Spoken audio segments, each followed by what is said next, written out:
1939년 50세가 된 히틀러는 독일 제국의 영광을 실현하고 독일 민족의 영웅이 되겠다는 야망을 본격적으로 드러냅니다.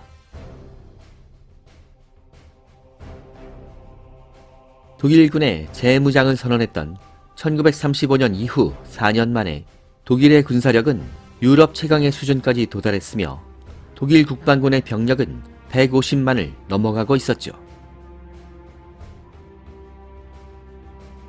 제국의 영토 확장에 집착하고 있었던 히틀러는 1939년 3월 체코슬로바키아의 무혈 합병에 성공하면서 자신감에 넘치고 있었는데, 이제 히틀러의 다음 목표는 폴란드가 될 것이라는 예측이 점차 현실화됩니다. 어떻게 해서든지 새로운 전쟁을 피하고 싶었던 영국과 프랑스 정부는 지속적으로 유화책을 제시하며 히틀러를 자극하지 않으려고 했지만, 독일이 체코를 강압적으로 점령해버리자 히틀러에게 뒤통수를 맞았다는 점을 인정해야 했으며, 이제는 더 이상의 유화책은 무의미하다는 것을 절감하게 됩니다.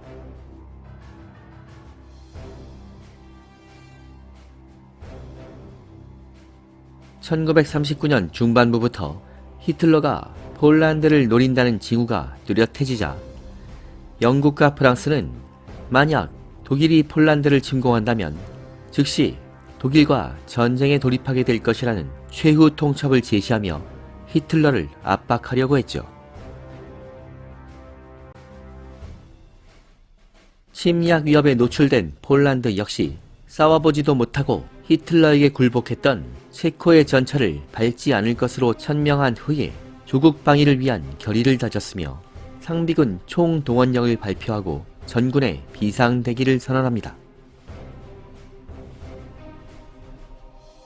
하지만 폴란드군의 상황은 형편없는 수준이었습니다. 폴란드군의 병력은 수치상으로 최대 170만 정도로 상당한 규모의 군대를 보유했지만, 폴란드군의 장비는 한 세대 이전의 구식이었으며 전술기술이 역시 1920년대 수준에 머물러 있었죠.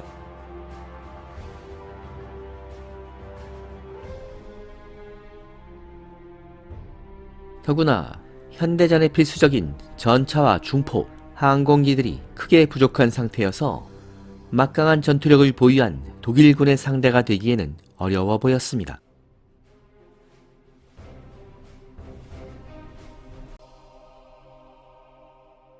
반면 폴란드 침공을 위해 포진하기 시작한 독일군의 사기는 하늘을 찌를 기세였죠. 물론 기갑사단을 주축으로 하는 독일 육군이 폴란드 침공 작전의 주역으로 활약할 것이 분명했지만, 스페인 내전을 통해 세계 최고 수준의 전투력을 보유하게 된 독일 공군 역시 그 막강한 위력을 실전에서 증명할 기회를 얻게 될 것입니다.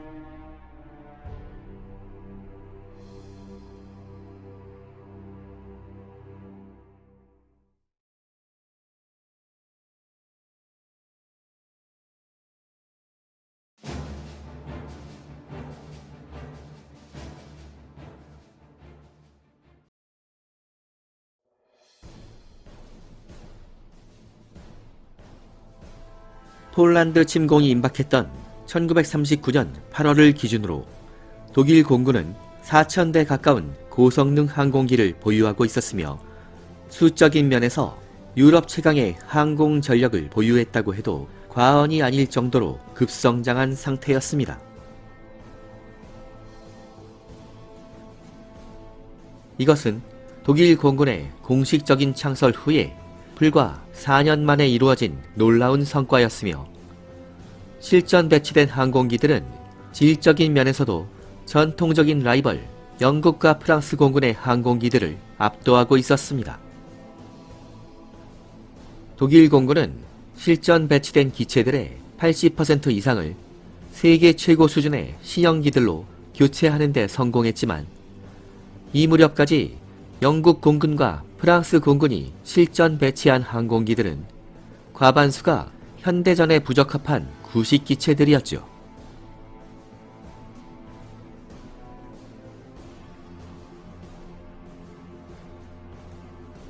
독일 공군의 최소 편제 단위는 로테 둘로 이루어진 편대 슈밤이었으며 그 상위 편제는 슈밤 셋으로 편성된 비행대대 슈타펠이 됩니다.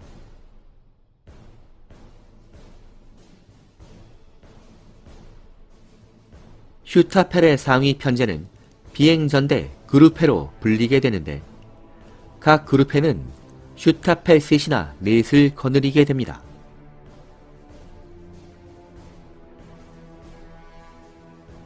그룹의 상위 편제는 100대 전후의 항공기를 보유하는 비행단 게슈바더였으며 각 게슈바더는 운용하는 항공기들의 종류에 따라 다른 명칭을 부여받게 됩니다. 단발 전투기 BF-109를 운용하는 전투 비행단은 야크트 게슈바더로 불리게 되었으며 약칭으로 JG를 사용했죠.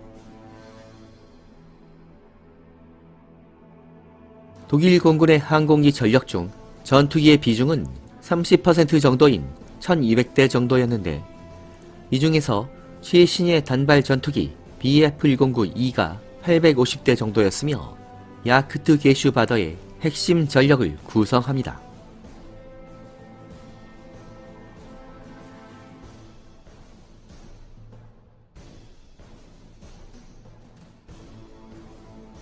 수평 폭격기들로 편성된 폭격 비행단은 카암프 게슈바더로 불렸으며 슈투카로 편성된 급강하 폭격 비행단은 슈투카 게슈바더로 명명됩니다.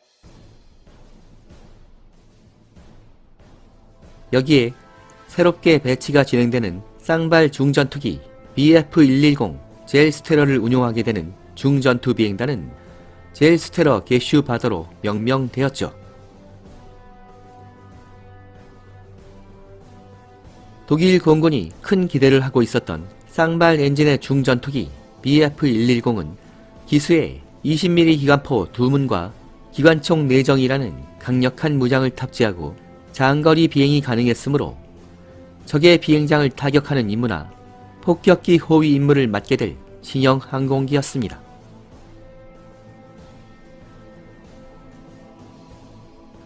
게슈바더의 상위 편제는 항공군단 플리거 코어였으며 휘하에 게슈바더 셋이나 넷을 혼성으로 운용하고 있었죠. 플리거 코어는 다양한 종류의 항공기를 혼성 운용할 수 있었으므로 복합적인 항공작전이 가능했습니다.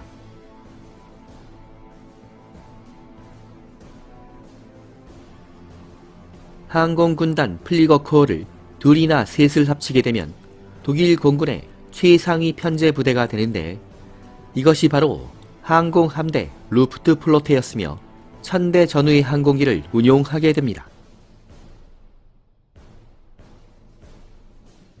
폴란드 침공을 앞두고 있었던 1939년 8월 말 독일 공군은 루프트플로테 넷을 거느리고 있었는데 각 루프트플로테는 독일 공군 사령부가 할당한 구역에서 독자적인 항공작전을 전개할 예정이었죠.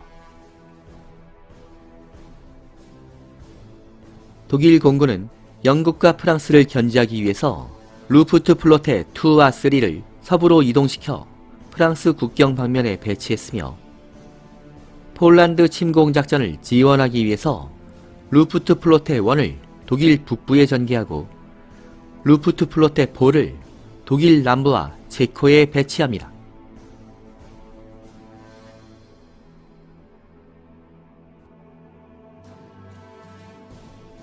침공 준비는 순조롭게 진행되었으며 1939년 8월 말이 되자 1800대 항공기들이 출격 준비를 완료하고 대기 상태로 들어갔으며 히틀러의 공격 명령이 떨어지기만을 기다리고 있었죠.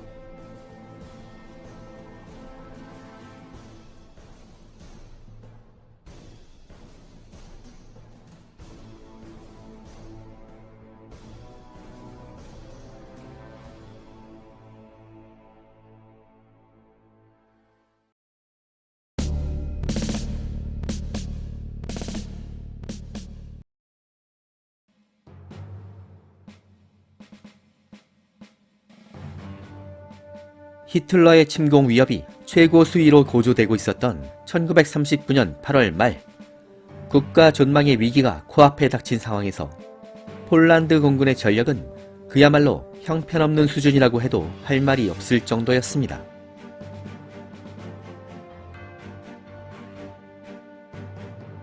이 무렵 폴란드 공군은 400여 대의 각종 항공기를 보유하고 있었으며 대부분의 기체가 폴란드에서 생산된 자국산 항공기였지만 심각하게 구식화된 상태여서 현대 항공전을 수행하기에는 역부족이었습니다.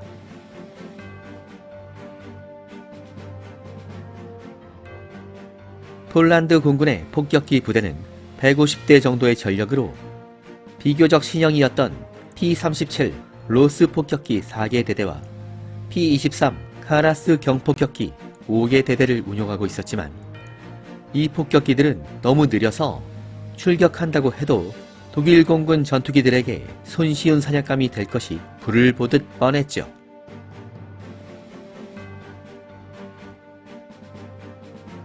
사실 폴란드 공군에게 가장 필요했던 것은 폭격기가 아니라 독일 공군기들의 침략을 막아낼 전투기들이었지만 그 숫자 역시 160대 정도로 터무니없이 부족했습니다.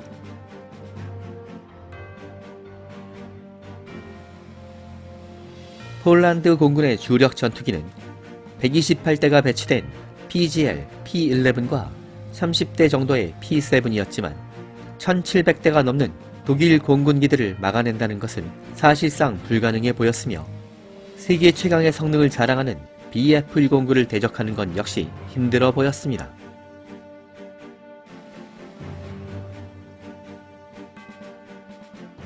폴란드 전투기 중 가장 고성능이었던 P-11C 전투기는 1920년대 후반에 공중전술을 바탕으로 제작된 자국산 전투기로 전통적인 갈매기형의 주날개를 가지고 있었죠.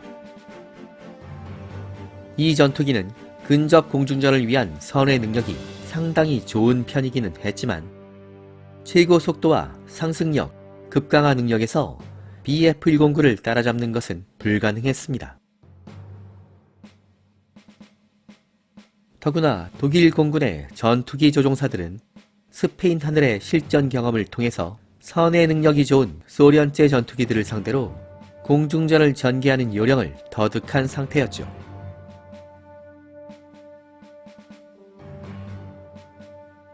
사실 폴란드 공군 역시 자국산 전투기들이 심각하게 구식이라는 점을 인지하고 있었으며 몇 개월 전부터 해외로 눈을 돌려 고성능 신형 전투기들을 수입하려고 했습니다.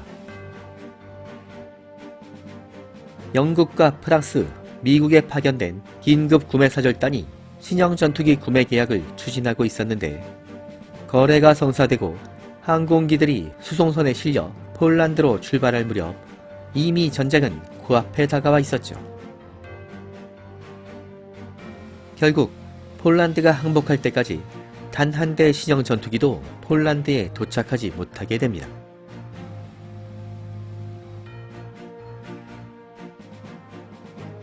다급해진 폴란드 공군 사령부는 독일군이 여러 방향에서 침공하는 경우 1600km에 달하는 국경선 전체를 방어하는 것이 사실상 불가능하므로 수도 바르샤바 수비에 전력을 집중하기로 했었죠. 따라서 바르샤바 주위의 주요 비행장들에 주력 전투기들을 집중 배치했으며 모든 조종사들이 비상대기 상태로 들어가기는 했지만 독일 공군기들이 일제히 국경을 넘어 날아오는 경우에 이를 효과적으로 탐지하고 전투기를 출격시킬 수 있는 관제 능력이 전혀 없다고 해도 과언이 아니었으며 폴란드 공군이 보유한 대부분의 항공기들은 무전기조차 없었죠. 하지만 폴란드 조종사들 개개인의 능력과 싸우고자 하는 전투 의지만큼은 세계 최고 수준이었습니다. 오랜 시간에 걸쳐 강도 높은 공중전 훈련을 받았던 폴란드 전투기 조종사들은 제대로 싸워보지도 못하고 무기력하게 주권을 내준 체코의 전차를 밟지 않을 것이라는 강한 정신력으로 무장한 상태였죠.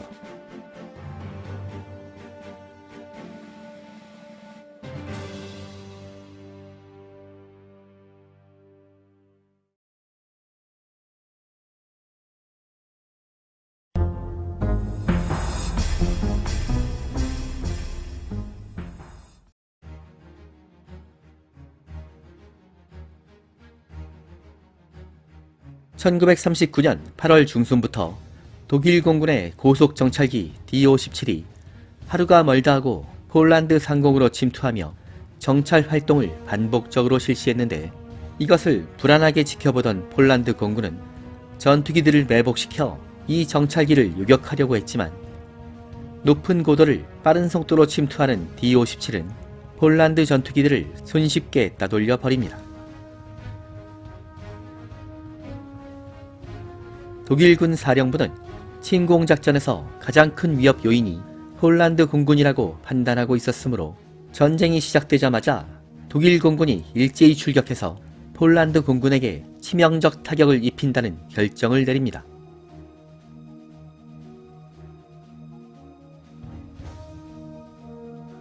공격 명령과 동시에 전 공군기들이 일거에 날아올라 주요 비행장들을 최우선으로 공습해서 폴란드 공군기들을 지상에서 경멸하기로 했으며, 공군 원수 괴링은 폴란드 공군을 전멸시키는 데 필요한 시간은 단 하루면 충분하다고 자신하고 있었죠.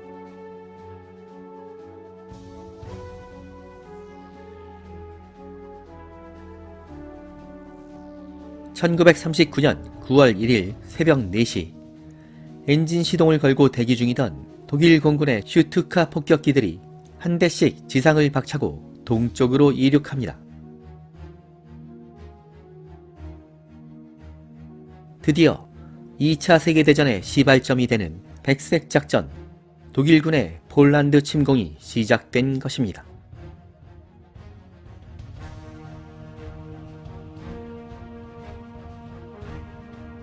서부 유럽 항공전은 다음 회로 이어집니다.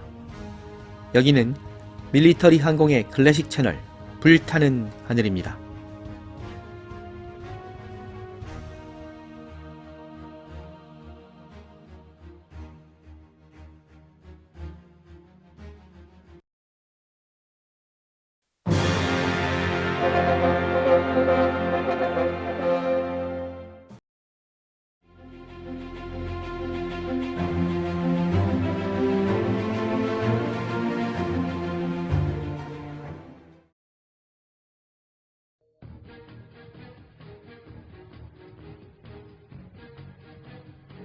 (1939년 9월 1일) 새벽 4시 43분이 되자 폴란드 상공에 가장 먼저 침투한 슈투카 슈타펠이 급강하 폭격을 시작합니다.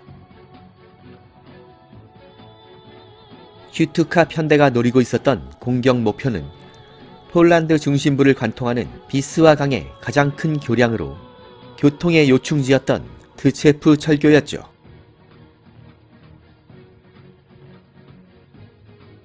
새벽 하늘을 가르며 급강하던 슈투카 폭격기들이 연달아 투한 폭탄들은 교량에 정확하게 명중하면서 통행불능 상태로 만들어버립니다. 이와 동시에 며칠 전부터 폴란드의 단지 항구에 정박해 있었던 독일 해군의 훈련함 실레스비 홀슈타인호가 주포를 발사합니다. 난데없이 발사된 포탄은 폴란드 해안 수비대를 박살내버렸으며, 함포 사격이 계속되자 평화롭던 항구 도시 단지인은 불지옥으로 변해버렸죠.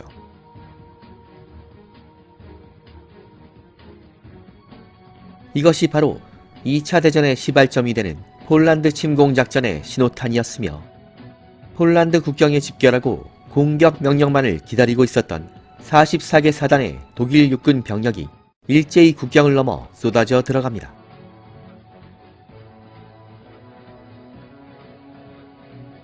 독일 육군의 최선봉을 맡았던 기갑사단의 전차들은 갑작스런 기습에 당황한 폴란드군의 방어선을 빠른 속도로 붕괴시키며 돌파구를 만들었죠.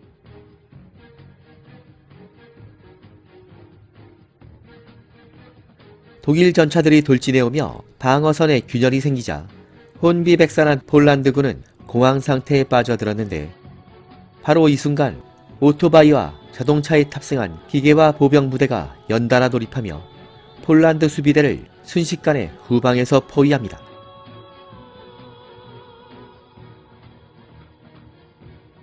고립된 폴란드 병사들은 용감하게 저항했지만 무자비하게 발사되는 독일군의 포격과 슈트카의 맹렬한 공습에 노출되면서 저항 의지를 상실해버렸으며 사방에서 공격해오는 독일 보병대에게 호위 섬멸돼 버렸죠.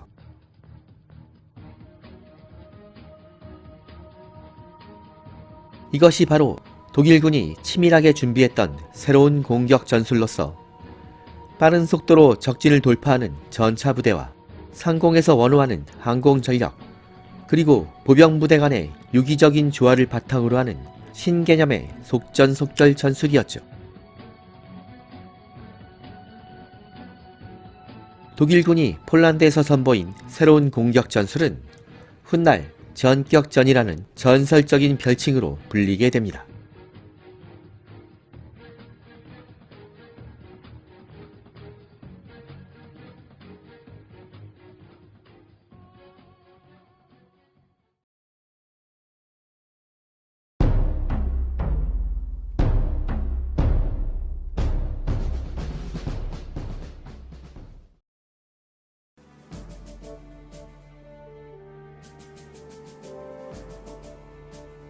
(1939년) 초부터 히틀러의 요구로 폴란드 침공작전이 논의될 무렵 독일군 수뇌부는 영국과 프랑스를 배후에 놓은 상태로 동쪽의 폴란드를 침공한다는 것이 아직은 미완의 단계였던 독일군의 역량으로 볼 때 위험 요인이 많다고 생각하고 있었죠.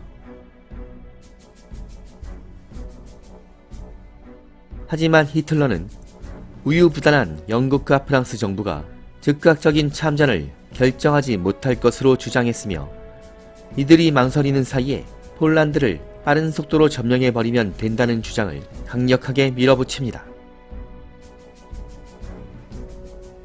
이러다 보니 독일군 사령부 역시 폴란드 침공작전을 최대한 빨리 마무리하고 싶어 했는데 독일군의 강력한 공세에 노출된 폴란드군의 방어선이 예상보다 빠른 속도로 붕괴되면서 모든 것이 히틀러의 생각대로 맞아떨어지는 것으로 보였죠.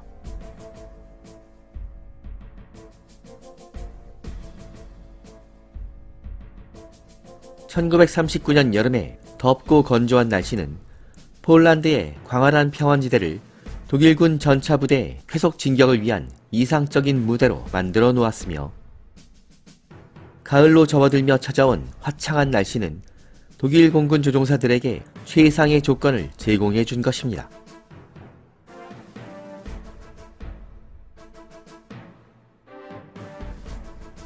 독일 육군이 최전선의 폴란드 방어선을 돌파하며 회속 진격을 시작하는 사이에 엄청난 숫자의 독일 공군 폭격기들이 폴란드 중심부로 날아갑니다. 이 폭격기들의 최우선 목표는 폴란드 공군의 주요 비행장들이었죠. 최전선 비행장이었던 카토비시의 포즈나뉴 비행장이 가장 먼저 공습에 노출되었으며 잠시 후에는 폴란드 중부의 토룬, 크라쿠프, 우츠, 라돔, 루블린, 포츠크 비행장에도 독일 폭격기들이 몰려들어 폭탄을 소나기처럼 투하합니다.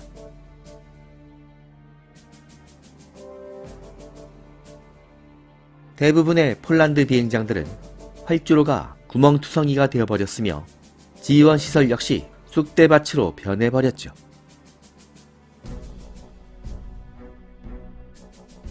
수평 폭격기들이 폭격을 마치고 사라지는 순간 장거리 공습 임무를 맡은 중전투 비행단의 BF-110 편대가 폴란드 비행장 상공에 도착했으며 그 강력한 화력으로 지상에 주기된 폴란드 항공기들을 목표로 기총 소사를 시작합니다.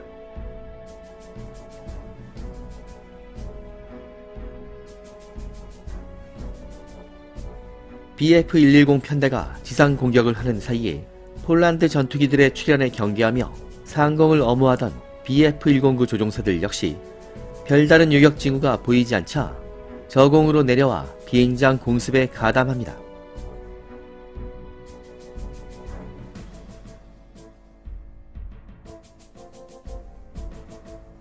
개전 첫날 독일 공군기들의 강력한 공습에 노출된 폴란드 공군의 항공기들은 거의 대부분 지상에서 격파된 것으로 보였으며 작전을 마치고 돌아온 독일 조종사들은 의기양양하게 폴란드 공군이 괴멸적 타격을 입었다고 보고합니다.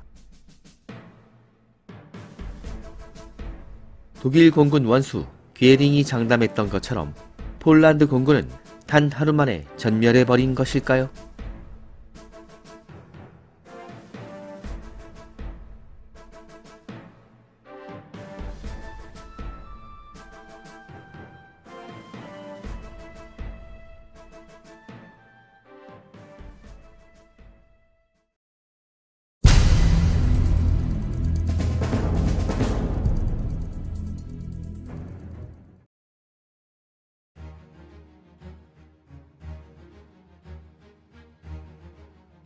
폴란드 침공작전에 참가한 독일 공군 항공기들은 폴란드 상공의 제공권을 손쉽게 장악하고 독일 육군의 작전을 지원하며 전격전의 신화를 만들어 나갑니다. 개전 초기부터 가장 인상적인 항공기는 바로 급강하의 사신 슈투카였죠.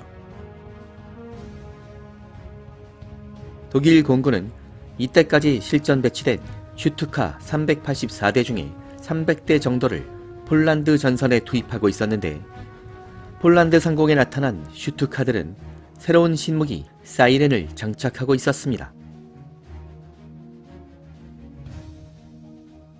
주날개 아래쪽에 랜딩 기어에 장착된 사이렌은 슈투카가 급강하에 돌입하면서 급강하 브레이크를 전개하면 고정핀이 풀리며 작동하는 방식이었는데, 슈투카가 고속으로 급강하는 사이에 귀청을 자극하는 괴성을 발생시킵니다.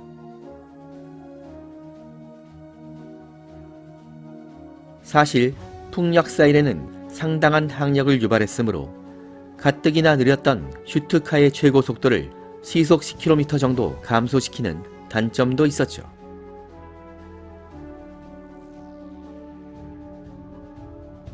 하지만 이 사이렌 소리는 지상의 적군에게 엄청난 공포를 유발하는 심리전 무기였으며, 이 장면을 지켜보는 아군 병사들의 사기를 크게 올려주는 효과도 덤으로 가져옵니다.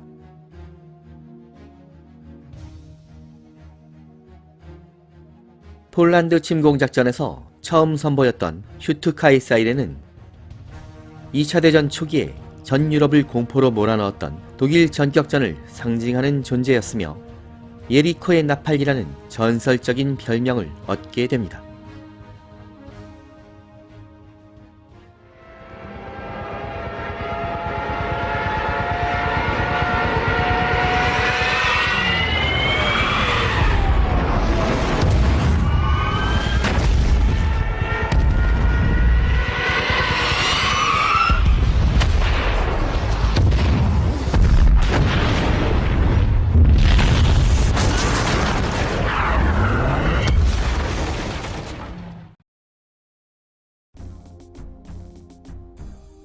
한편 독일 공군 전투기 부대 주력 전투기 BF-109E 역시 그토록 갈망하던 기관포를 탑재하게 되면서 세계 최강 수준의 화력을 겸비하게 되었죠.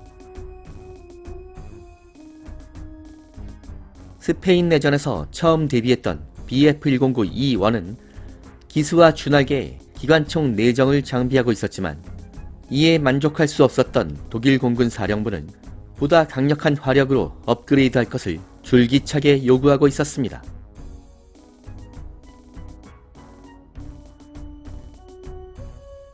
메서슈미트 박사는 엔진 축에 20mm 기관포를 탑재하려는 시도를 포기하지 않고 있었지만, 아직까지 발열 문제를 해결하지 못하고 있었죠. 결국 메서슈미트 박사는 기축 기관포의 탑재를 무기한 연기하고 주날개의 강도를 강화해서 MGFF 20mm 기관포를 2문 탑재하는 것으로 설계를 변경합니다. 이렇게 해서 기관포 2문, 기관총 2정이라는 강력한 화력을 자랑하는 BF-109 E3형이 탄생하게 되었죠. BF-109 E3는 세계 최고 수준의 속도와 상승력, 급강하 능력에 더해서 적기를 일격에 박살낼 수 있는 강력한 화력까지 겸비한 세계 최강 전투기로 손색이 없었으며, 이 전투기에 탑승하고 폴란드 상공으로 날아간 독일 조종사들은 하루빨리 사냥감을 찾아 격추 기록을 달성하기 위해서 혈안이 되어 있었습니다.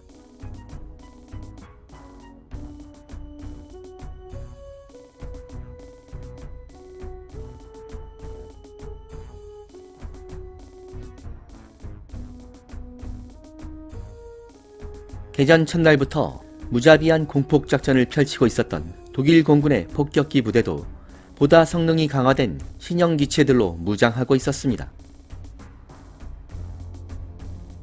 스페인 내전에서 크게 활약했던 고속 폭격기 하인켈 H111과 도르니의 DO-17은 내전 기간의 전운을 바탕으로 조종사들의 시계 향상을 위해서 기수의 형태가 시야가 좋은 전면 착유리로 재설계되었죠.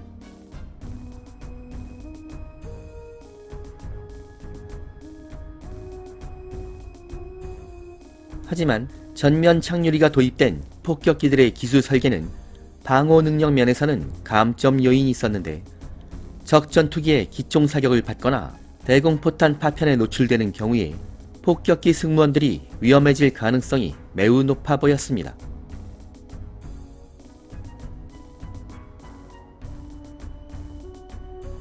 하지만 독일 공군은 두 폭격기 모두 최고 속도가 시속 440km 가까운 고속 성능을 가졌다는 점에 높은 평가를 내리고 있었죠.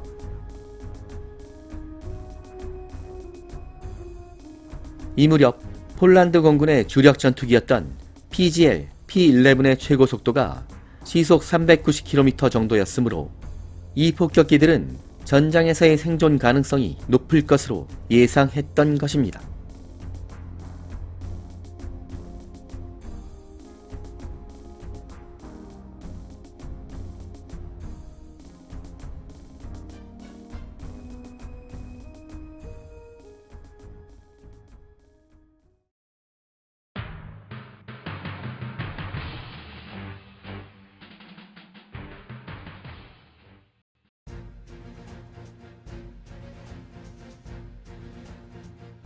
개전 이틀째가 되자 전차 부대를 앞세운 독일 육군은 폴란드군의 방어선을 파죽지세로 격파하며 바르샤바를 향해 진군을 계속합니다.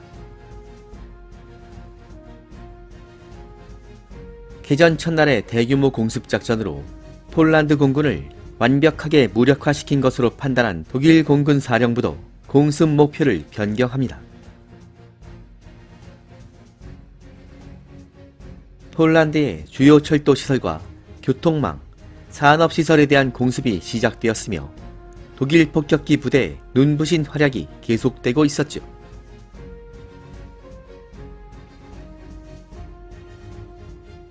독일군의 눈부신 승전보를 연일 떠들어대고 있었던 독일 선전 방송은 무적의 독일 공군이 폴란드 공군을 전멸시켜버렸다는 내용을 계속 방송하고 있었습니다.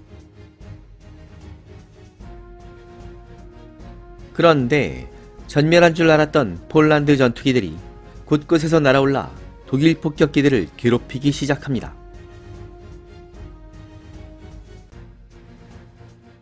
갑작스럽게 몰아닥친 전쟁의 폭풍을 버티면서 은밀하게 반격을 준비하고 있었던 폴란드 공군 조종사들이 행동에 나선 것입니다.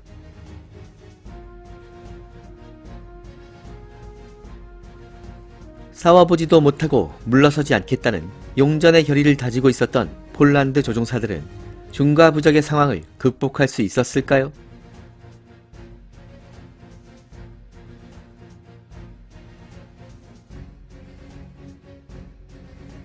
서부 유럽 항공전 전격전의 하늘은 다음 회로 이어집니다.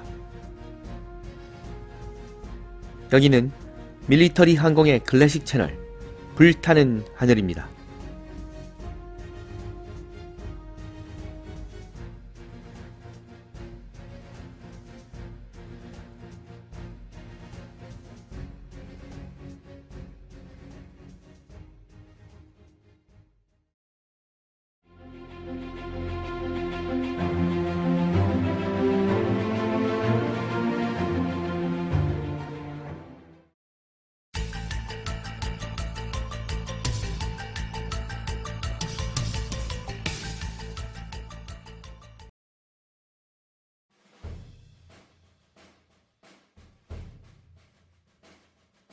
1939년 9월 3일 개전 3일째가 되면서 폴란드군의 최일선 방어선을 완전하게 붕괴시킨 독일군은 기갑부대를 선두로 폴란드 수도 바르샤바를 향한 진군을 계속합니다.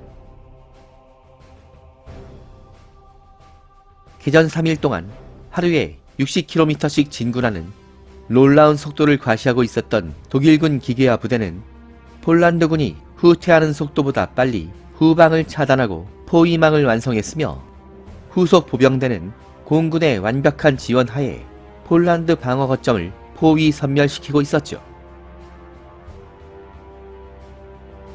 이 무렵에는 날씨조차 폴란드를 외면하고 있었는데 일반적인 폴란드의 9월은 수시로 비가 내리는 장마 기간이어서 폴란드의 대평원이 진흙탕으로 변하기 일쑤였지만 1939년 9월은 이례적으로 가뭄을 동반한 강렬한 햇살이 대지를 달구면서 독일 전차 부대의 진격에 안성맞춤의 상황이 지속되고 있었습니다.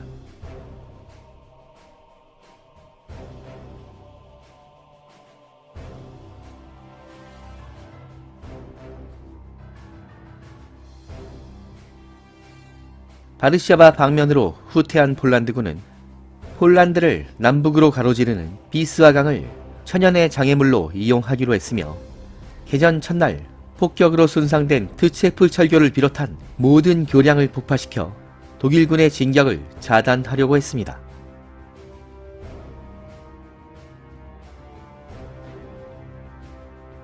하지만 몇 개월 동안의 심각한 가뭄으로 비스와강의 수위가 크게 낮아진 상태여서 일부 구간에서는 독일 공병대가 작은 부교만 건설해도 전차들이 아무런 문제 없이 강을 건널 수 있을 정도였죠.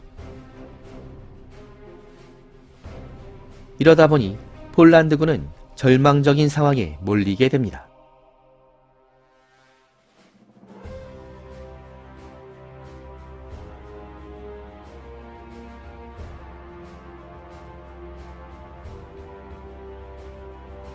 한편 독일군의 전격적인 폴란드 침공에 당황한 영국과 프랑스 정부는 9월 3일 독일에 대한 공식적인 선전포고를 선언합니다.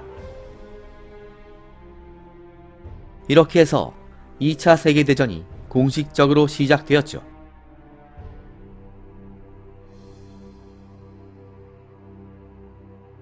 그런데 영국과 프랑스군이 서쪽에서부터 독일의 배후를 공격할 때까지 어떻게든 버틸 수만 있다면 희망이 있을 것이라는 폴란드군의 간절한 바람과는 달리 영불연합군은 독일에 대한 군사 행동에 나설 준비가 되어 있지 않았으며 이를 실행할 의지조차 없었죠. 폴란드 침공을 둘러싼 국제 정세는 모든 면에서 히틀러의 예상대로 들어맞는 것처럼 보였으며 영불연합국에게 버림받은 것이나 다름없는 처지에 폴란드는 절망의 수렁 속으로 빠져들게 됩니다.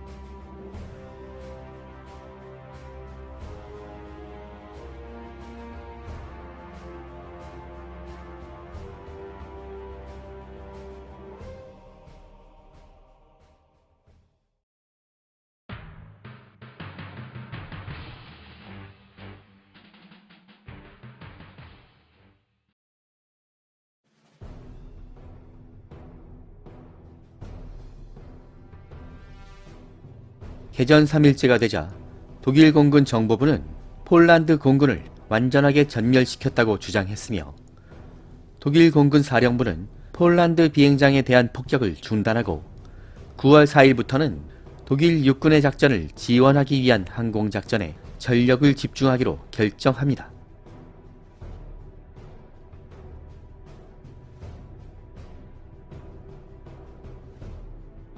이렇게 되면서 폭격기 조종사들은 바르샤바 방면으로 이어지는 폴란드의 방어 거점과 교통망을 폭격하는 작전을 수행했으며 급강하 폭격기 부대는 독일 육군을 근접 지원하는 작전에 전력을 집중하기로 했죠.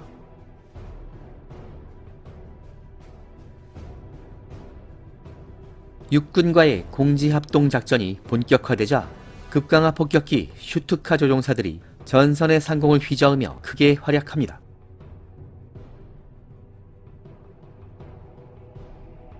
지상부대 지원 요청이 있을 때마다 순식간에 상공에 나타난 슈투카 편대는 귀청을 찢는 사이렌을 울리며 폴란드군의 방어 거점을 박살내고 있었는데, 하늘에서 사이렌 소리가 울릴 때마다 공포에 질려버린 폴란드 병사들은 전의를 상실하고 얼음처럼 굳어버렸죠.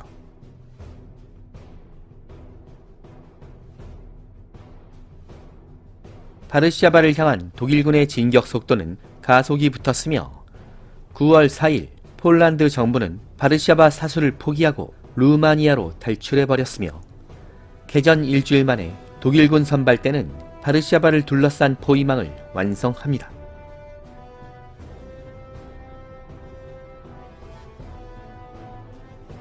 전쟁이 시작된 후 일주일 만에 전차 부대를 앞세운 독일 육군과 이를 지원하는 독일 공군은 전광석화 같은 공격 전술, 전격전을 만들어 나가고 있었지만, 전격전의 시다를 완성시킨 것은 독일의 선전방송이었습니다.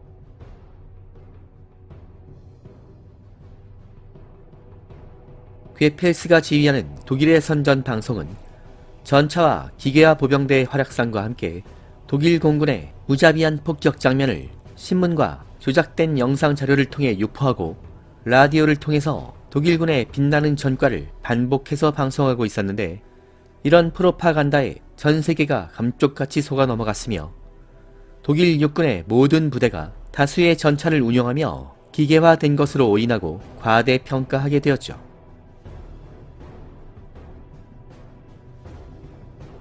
사실 전선의 실상은 전혀 달랐는데, 폴란드 전선에 투입된 독일군 44개 사단 중에 진정한 기갑 사단은 불과 6개 사단이었으며, 대부분의 독일 병사들은 자동차는 구경도 못 해본 채로 걸어서 행군해야 했었죠.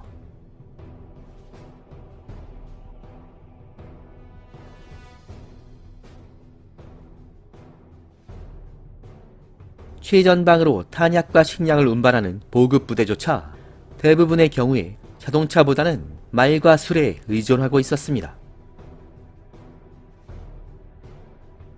하지만 이런 상황을 전혀 모르고 있었던 폴란드군은 독일군의 선전방송이 만들어낸 전격전의 위력에 사기가 크게 떨어졌으며, 폴란드 전선의 상황을 자세히 몰랐던 영불연합국도 독일군의 위력에 대해서 두려움을 가지게 되었죠. 이렇게 신문과 방송을 동원한 선전전은 독일 국민의 사기를 크게 올리고 폴란드군의 사기를 저하시키는 효과가 있었으며, 영국과 프랑스를 견제하는 데 있어서도 큰 역할을 하고 있었습니다. 이 무렵 히틀러는 영국과 프랑스가 독일군의 역량을 과대평가하도록 허세를 부려야 한다고 생각하고 있었는데, 독일 육군의 기갑전력 대부분을 폴란드 침공작전에 투입한 상태였으므로, 만약 영국과 프랑스군이 서부전선을 공격한다면 이를 막아낼 수 있는 전력이 절대적으로 부족했기 때문이었죠. 이런 측면에서 독일의 선전전은 크게 성공한 셈이었지만, 한 가지 문제점도 있었는데, 과장된 선전 방송이 반복되면서 이를 청취하던 아군조차 방심하게 만드는 단점도 있었던 것입니다.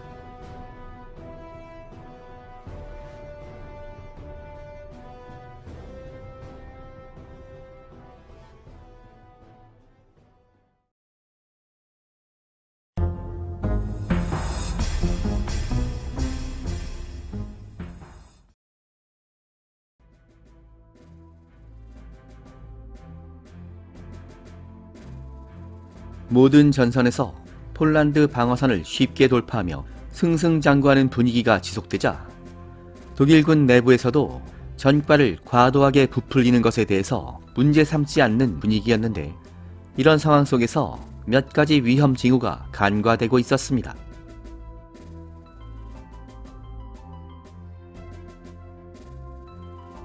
독일의 선전 방송은 폴란드 공군을 전멸시켰다는 내용을 연일 떠들어대고 있었는데, 이러다 보니 독일 폭격기 조종사들이 전투기 염호도 없이 바르샤바 방면으로 날아가는 경우가 자주 발생했던 것입니다.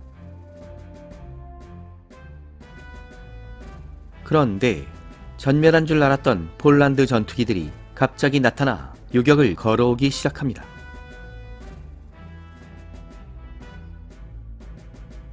독일 선전 방송이 떠벌리던 내용과 달리 폴란드 공군은 전멸한 것이 아니었으며 복수심에 사로잡힌 폴란드 조종사들은 방심한 상태로 날아가는 독일 폭격기 편대의 약점을 파고든 후에 집요하게 물고 늘어지고 있었죠.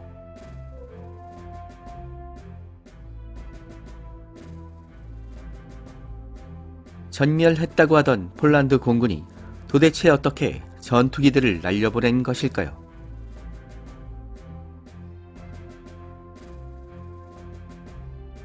사실 폴란드 공군은 개전 첫날 독일 공군의 강도 높은 비행장 공습에도 불구하고 대부분의 주력 항공기들을 보존하고 있었습니다.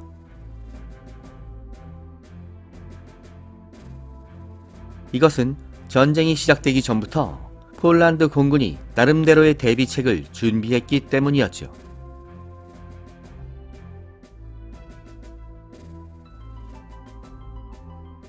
전쟁이 임박한 상황에서 폴란드의 공군력은 수적으로 볼 때 4대 1이 넘는 열세한 상황이었으며 막강한 독일 공군 주력 항공기들과의 성능 격차를 극복하는 것은 어려워 보였습니다.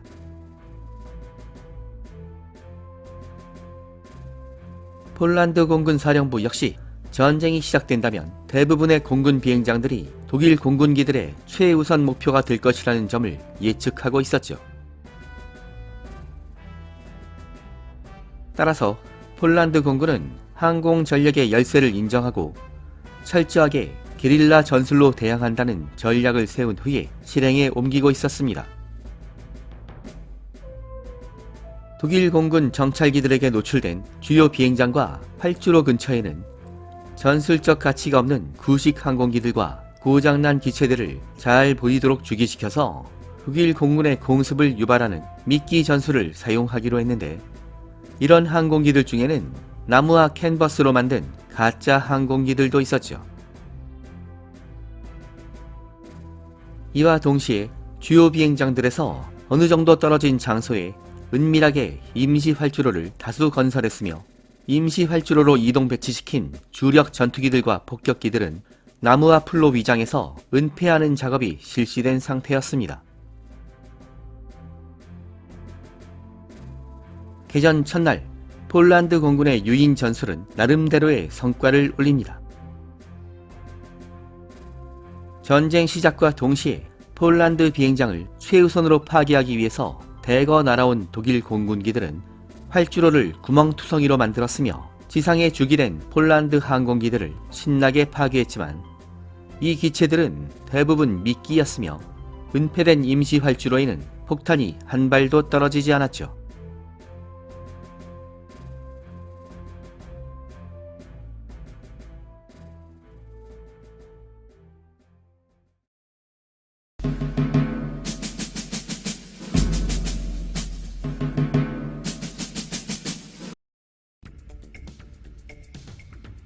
주요 비행장에 대한 폭격에 집중하는 사이에 임시 활주로에서 출격한 폴란드 전투기 조종사들은 소규모 편대로 날아올라 독일 폭격기들을 요격하는 전술을 구사해서 나름대로의 성과를 올립니다.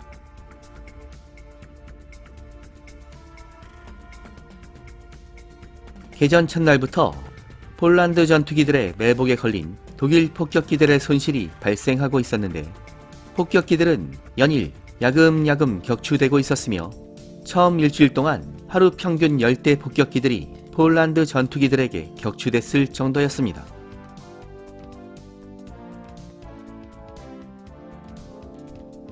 폴란드 전투기들은 철저하게 독일 폭격기들만을 노렸으며 BF-109 전투기들이 날아오면 교전을 피하고 임시 활주로로 도주해서 은폐한 후에 다시 출격하는 게릴라 전술을 사용하고 있었죠.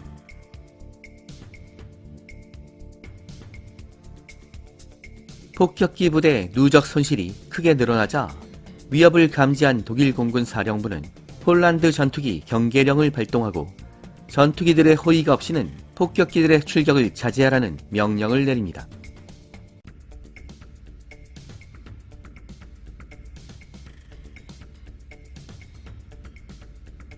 이 과정에서 독일 폭격기들의 약점이 현실로 드러나고 있었는데, 속도가 느린 편이었던 독일 폭격기들은 폴란드 전투기 P-11을 따돌리기 어려웠으며, 기체의 방어력이 약해서 기관총 사격에 노출되는 경우에 승무원들이나 기체 구조에 치명적 손상이 자주 발생했던 것입니다. 특히 전면 착륙기가 도입된 독일 폭격기들의 기수 설계는 소구경의 기관총탄조차 견디지 못해서 폭격기 승무원들이 부상당하는 경우가 속출했었죠.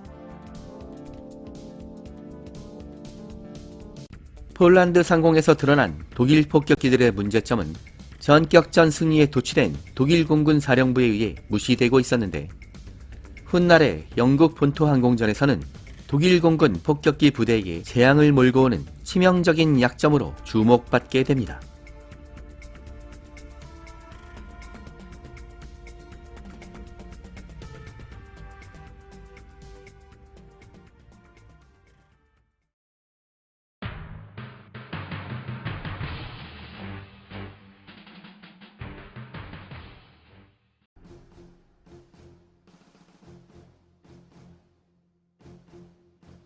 폴란드 전투기 부대는 개전 열흘 동안 독일 항공기들을 무려 100대 이상 격추하는 놀라운 전과를 올렸으며, 아무리 불리한 상황에서도 하늘로 날아올라 고군분투를 지속하고 있었죠.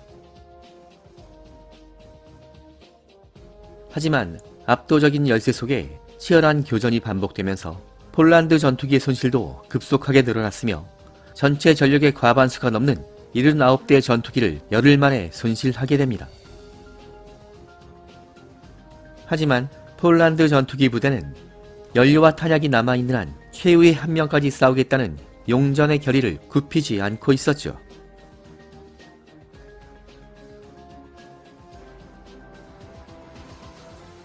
한편 지상에서도 폴란드군의 끈질긴 저항은 계속되고 있었는데, 벼랑 끝까지 몰렸던 폴란드군의 희망은 바로 기병대였습니다. 역사적으로 폴란드군의 자랑거리였던 기병대는 그 놀라운 전투력과 스피드로 무장한 강군이었으며, 폴란드를 침략하는 적군에게는 항상 공포의 대상이었지요. 물론 1차 대전 이후 현대화된 전장에서 세계 각국의 기병대는 과거의 영광을 뒤로하고 점차 사라지고 있었지만, 이 무렵까지 상당한 수준의 전력을 유지하고 있었던 폴란드 기병대는 결사항전의 각오로 독일 침략군에게 맞서기로 결심했던 것입니다. 폴란드 기병대 역시 독일 육군의 약점을 파고들어 철저하게 치고 빠지는 빠른 속도의 기동전을 전개하고 있었습니다.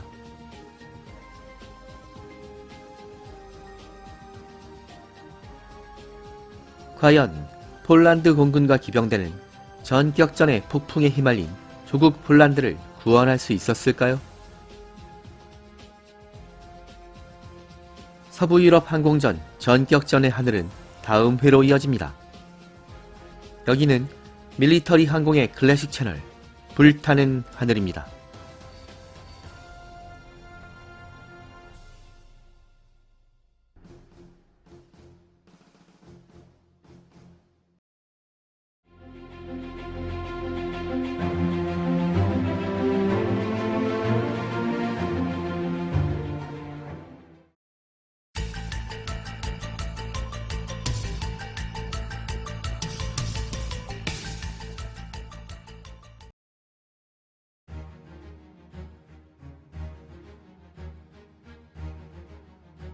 비록 폴란드 전투기 부대가 결사항전의 분투를 펼치며 분전하고 있었지만, 전격전의 폭풍에 휩쓸려버린 폴란드의 운명은 바람 앞에 등불 신세였습니다.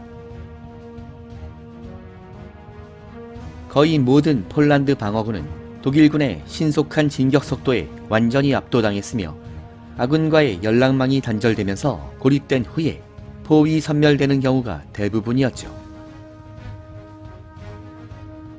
바르샤바를 완전하게 포위한 독일군은 폴란드 전역을 장악하기 위해서 모든 방향에서 전진을 계속했으며, 영국과 프랑스로부터 버림받은 것이나 다름없었던 비운의 폴란드군에게 조국의 운명은 바람 앞에 등불 신세나 다름없어 보였습니다.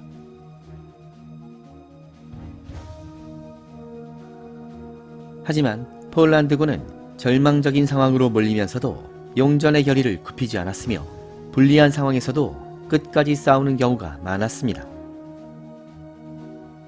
이 중 대표적인 사례는 폴란드 기병대의 끈질긴 저항이었죠. 1920년대 소련과의 전쟁에서 크게 활약하며 용명을 떨쳤던 폴란드 기병대는 독일이 침략할 무렵에는 11개 여단의 세력을 유지하고 있었으며 이것은 폴란드 육군 병력의 10%를 차지할 정도로 정예의 전력이었습니다.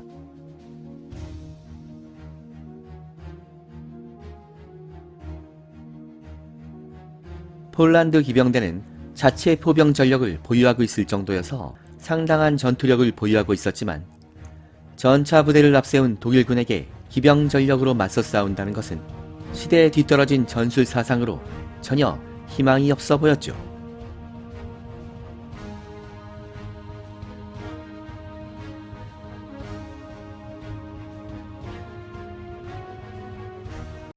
(1939년 9월 1일) 독일군이 기습적으로 폴란드를 침략하자 기병대는 폴란드의 대평원을 무대로 특유의 기동성을 살려 독일군의 측면을 공격하기로 했으며 지체 없이 전장으로 출동합니다.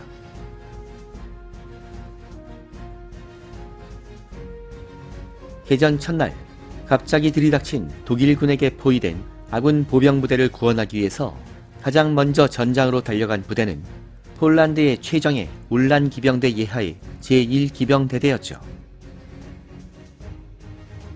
제1기병대대는 크로야티 근교에서 독일군의 선봉부대였던 20기계화 사단 소속의 보병연대와 마주쳤으며 갑작스럽게 조우전이 벌어집니다. 이 전투에서 폴란드 기병대는 독일 보병대와 수송부대의 측면을 급습해서 기세를 올렸지만 얼마 후에는 지원 요청을 받은 독일 장갑 차량들과 경전차들이 신속하게 후방을 에워싸면서 기병대대 전체가 포위망에 갇혀버립니다. 기관포와 기관총에 십자포화가 집중되자 궁지에 몰린 폴란드 기병대는 어떻게 해서든 포위망을 벗어나기 위해서 필사적인 돌파를 감행했지만 대부분의 병력과 말을 잃고 전멸에 가까운 피해를 입게 되었죠. 하지만 제1기병대대 살신성인의 분투로 인해 독일군의 진격이 잠시나마 지연되었으며 포위망에 갇힐 뻔했던 폴란드 보병대가 퇴각할 시간을 벌 수 있었습니다.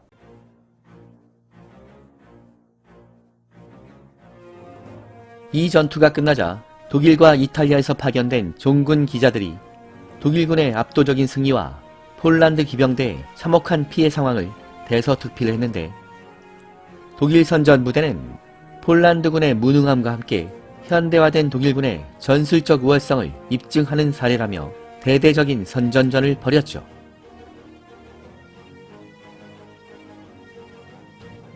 무식하게 용감한 폴란드 기병대가 독일 전차 부대를 향해서 어이없는 창기병 돌격을 감행했으며 결국 모조리 전멸해버렸다는 조롱에 가까운 내용으로 조작된 선전전이 계속되었으며 이것이 먹혀들면서 폴란드 기병대의 무능함은 전 세계로 퍼져나가 마치 정설처럼 굳어져 버립니다.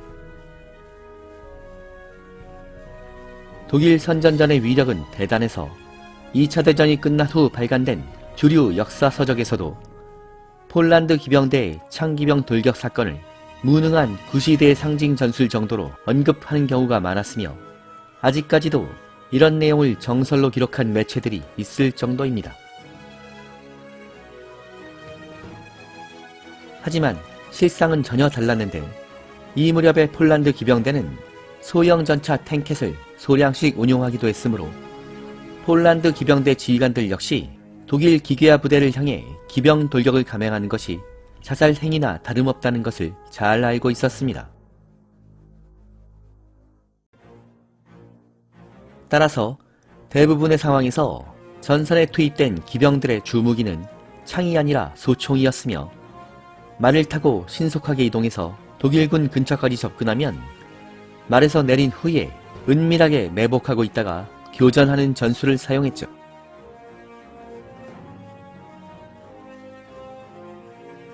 이렇게 폴란드 기병대에게 있어서 말은 기병 돌격을 위한 용도가 아니라 신속한 이동을 가능하게 하는 수단이었으며, 폴란드 기병대가 운용했던 대전차 총과 보포스 대전차포는 매복 전술로 사용되는 경우에 독일 기갑 차량들에게 상당한 피해를 강요하는 무서운 무기였습니다. 물론 독일군의 수송부대를 포착하는 경우처럼 절대적으로 유리한 상황에서는 기병 돌격을 감행하기도 했었으며, 전술적으로 불리한 상황에 몰리면 말을 타고 신속하게 빠져나가는 기동 전술도 구사하고 있었습니다.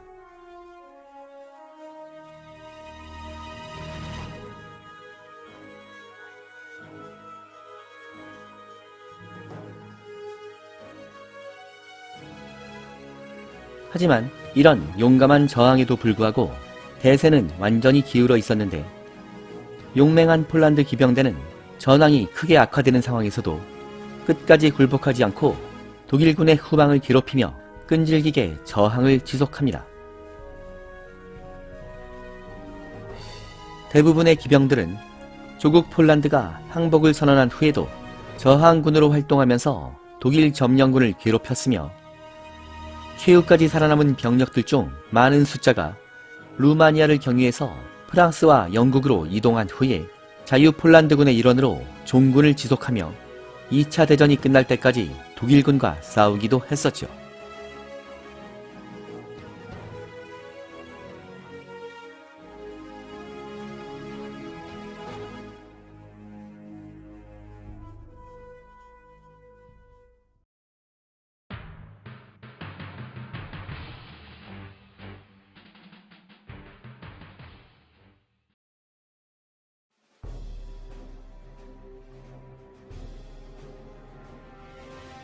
한편 폴란드 기병대와 전투기 부대가 고군분투하는 사이에 임시 활주로에 기체를 은폐해서 독일 공군의 공습을 이겨내고 살아남았던 폴란드 폭격기 요원들도 용감하게 출격합니다.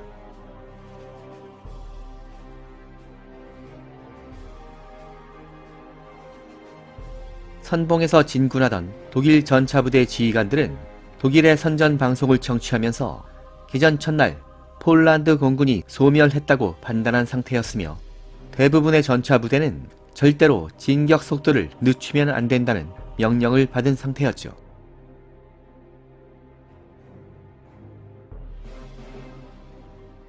더구나 선두의 전차부대 사이에는 전공을 세우기 위한 경쟁 심리가 지배하고 있어서 독일 전투기들의 상공 엄호가 없더라도 폴란드 방어선을 향해 돌진하는 경우가 많았습니다.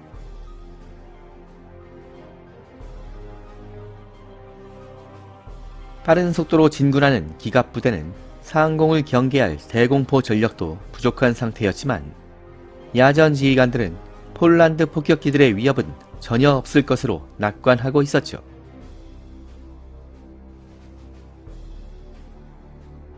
그런데 이들의 예상과는 달리 임시 활주로에서 출격한 폴란드 폭격기들이 선두에 독일 기갑사단을 급습하는 경우가 종종 발생하고 있었습니다.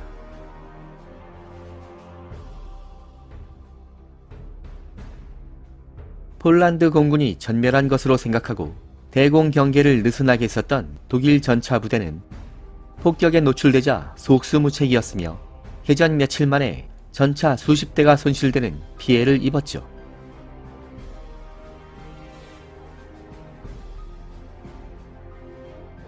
깜짝 놀란 독일 육군 지휘관들은 독일 공군에게 전투기의 근접 엄호를 긴급 요청했으며, 독일 공군 전투기 부대 BF-109 조종사들이 선두 기갑부대 상공으로 급파됩니다.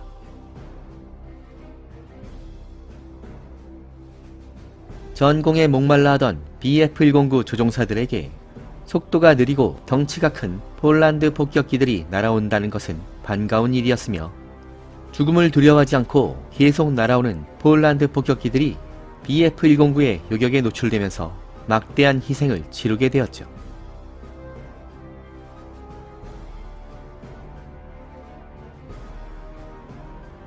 이렇게 되면서 폴란드 폭격기 조종사들의 생還가능성은 점점 낮아졌으며 독일 지상군의 대공 능력이 강화되자 출격 후에 무사히 돌아오는 폴란드 폭격기들은 크게 줄어든 상태였습니다.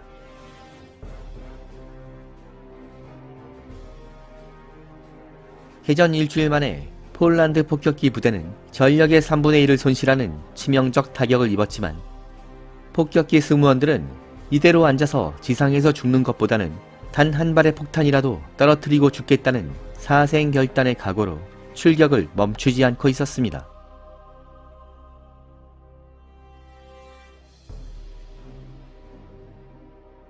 하지만 폴란드 기병대와 폭격기대의 눈물겨운 사투에도 불구하고 독일군과의 전력 차이는 감당할 수 없는 차원이었으며 밀물처럼 쏟아져 들어오는 독일군의 진군을 막아내는 것은 불가능해 보였죠.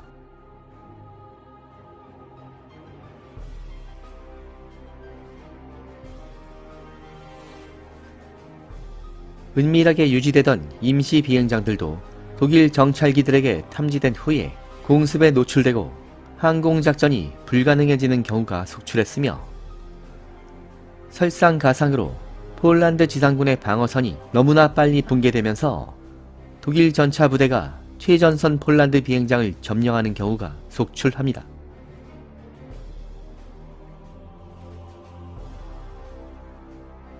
이렇게 되자 폴란드 공군의 잔존 병력은 최전방의 비행장을 포기하고 루마니아 국경 방면의 후방 비행장으로 후퇴했지만 후방의 상황 역시 너무나 열악해서 폴란드 공군은 연료와 탄약 부족에 시달렸으며 정비에 필수적인 주요 부품이 부족해지면서 항공기들의 사소한 손상이나 고장에도 기체를 수리하지 못하고 포기해야 되는 최악의 상황으로 몰리게 됩니다.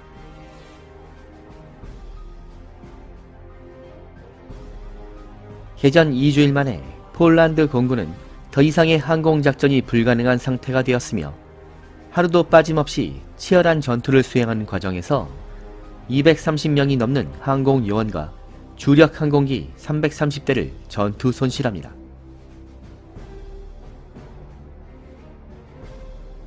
손실된 기체 중 260대는 독일 전투기들과 대공포와에 격추되었으며 살아 돌아온 기체 중 70대 정도는 수리가 불가능하게 되자 폐기 처리되었죠.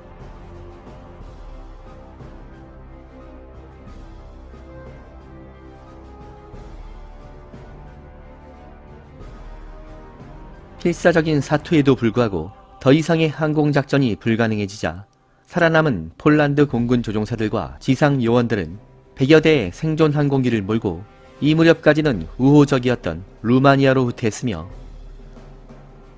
폴란드의 패배가 확실해진 후에는 프랑스로 이동해서 의용 지원합니다.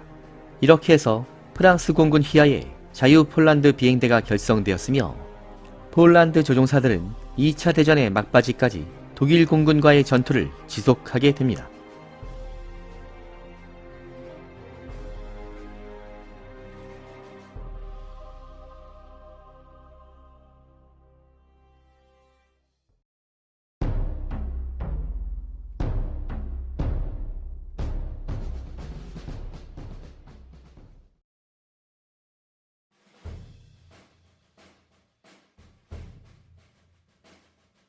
한편 바르샤바 방면에 고립된 폴란드군과 시민들은 한마음으로 뭉쳐 바르샤바 외곽에 참호를 파고 바리케이트를 설치하면서 결사항전의 각오를 다지고 있었으며 도시로 진입하는 요충지에는 대전차포와 기관총자를 배치하고 독일군을 기다리고 있었죠.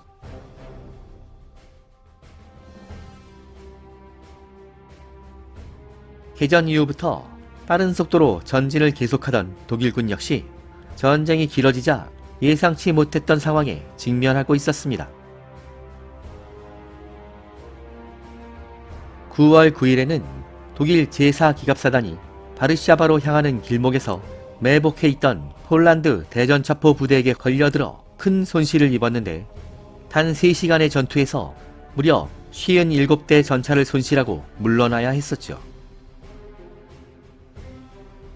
이 전투에서는 수적으로 독일 기갑사단의 주력 전차였던 1호 전차와 2호 전차가 큰 피해를 입었는데 이 전차들의 방어력은 장갑차 수준으로 너무나 약해서 폴란드군의 보포스 대전차포에 명중되면 산산조각 나버렸으며, 폴란드 보병들이 발사하는 대전차 총에 비탄되는 경우에도 총탄이 쉽게 관통할 정도였습니다. 독일 육군이 숨기고 싶어했던 전차 부대의 약점이 노출된 셈이었는데, 폴란드전에 투입된 3,000여 대의 독일 전차 중에 1호 전차와 2호 전차의 비중은 80%에 달할 정도였죠.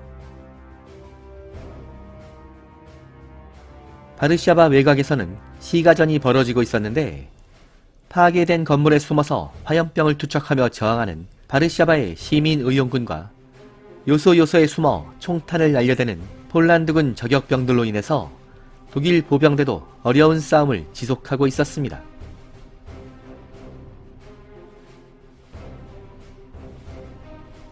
더구나 독일군은 보급과 병참에서도 한계 상황에 도달해 있었는데, 전쟁이 길어지자 실전 부대가 소모하는 포탄과 탄약의 수요가 예상을 크게 웃돌았으며, 독일 공군의 폭탄 비축량 역시 3분의 1 이하로 떨어져 있었죠.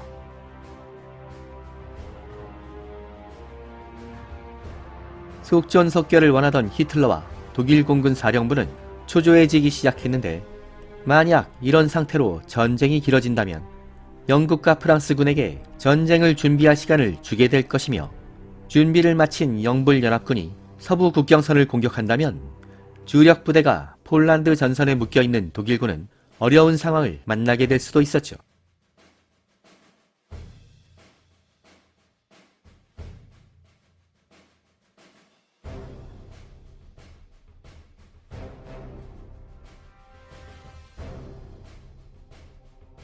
바로 이 순간 전 세계가 상상조차 못했던 변수가 발생합니다. 1939년 9월 17일 스탈린의 명령을 받은 소련군이 폴란드 국경을 넘어 진군을 시작한 것입니다. 이것은 히틀러와 스탈린의 비밀 협정에 의한 군사 행동이었으며, 설상가상의 처지에 몰린 약소국 폴란드는 두 군사대국 독일과 소련의 야합으로 둘로 쪼개져 유린될 처지로 몰리게 되었죠.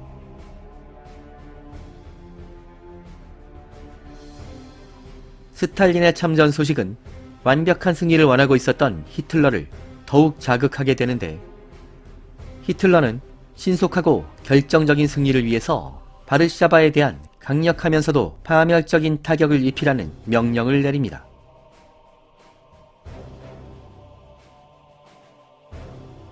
이 명령을 수행할 부대는 독일 공군 폭격기 부대였으며, 이렇게 해서 현대사의 비극 바르샤바 공폭작전이 시작됩니다.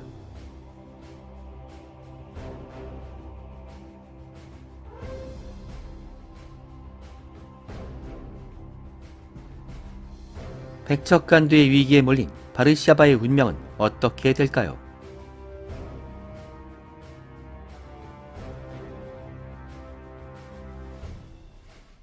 서부 유럽 항공전 전격전의 하늘은 다음 회로 이어집니다. 여기는 밀리터리 항공의 클래식 채널 불타는 하늘입니다.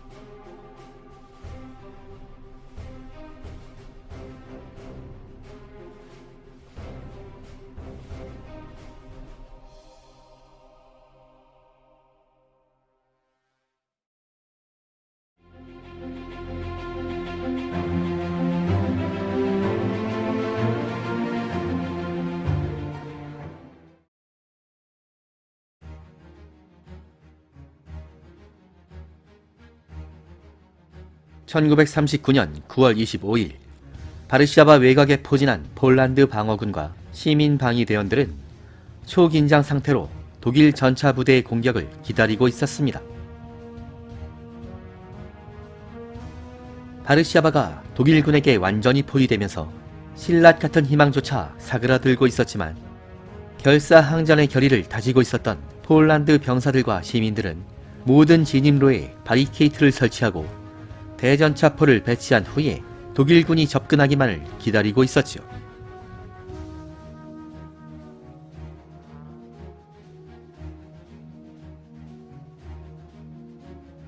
하지만 그들의 예상과 달리 독일 지상군의 움직임은 전혀 관측되지 않았으며 불길한 징후는 하늘로부터 다가오고 있었습니다.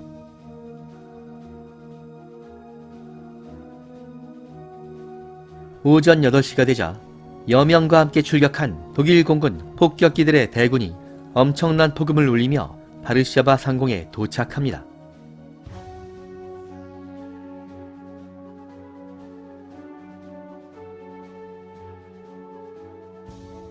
폭격기 조종사들은 바르샤바를 초토화시키라는 명령을 받은 상태였으며 도심 상공에 도착하자마자 폭탄창을 열고 탑재된 폭탄을 마구 쏟아부었죠. 이것은 그야말로 무차별 폭격이었으며 갑작스런 폭격에 놀란 바르샤바 시민들은 공포에 질려 우왕좌왕하고 있었습니다.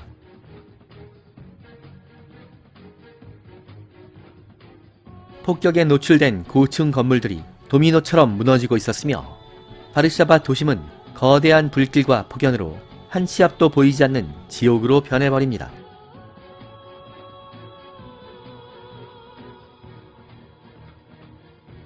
전멸 상태로 몰린 폴란드 공군기들은 전혀 대응하지 못했으며 바르샤바 외곽에 배치된 폴란드군 대공포화가 산발적인 대공사격을 실시했지만 벌떼처럼 날아온 독일 폭격기 부대에게는 환영의 축포나 다를 것이 없었죠. 최초의 일격만으로도 바르샤바 도심은 화염과 연기에 뒤덮인 상태였지만 독일 폭격기들은 수십 대씩 무리지어 계속 날아왔으며 무차별 폭격은 한도 끝도 없이 계속됩니다.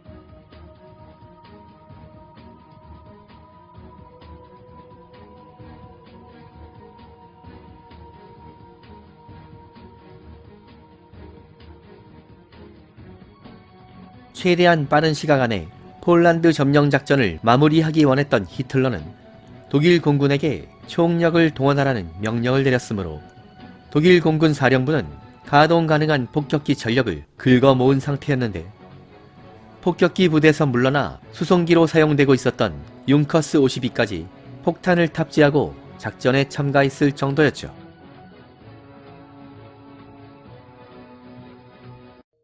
(1차) 폭격에 동원된 수평 폭격기들은 400대가 넘을 정도였으며 공습에 가세한 급강화 폭격기들도 쉴 새 없이 폭탄을 떨어뜨립니다.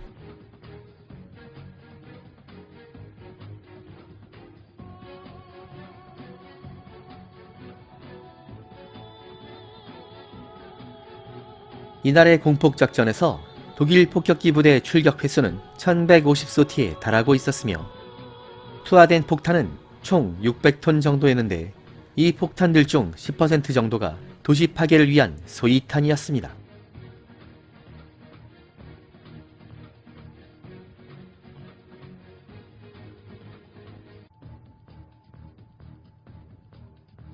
한편 독일 폭격기들의 대공습이 시작되자 바르샤바를 포위한 독일 육군도 대규모 포격을 실시하며 공군과 협공에 나섭니다.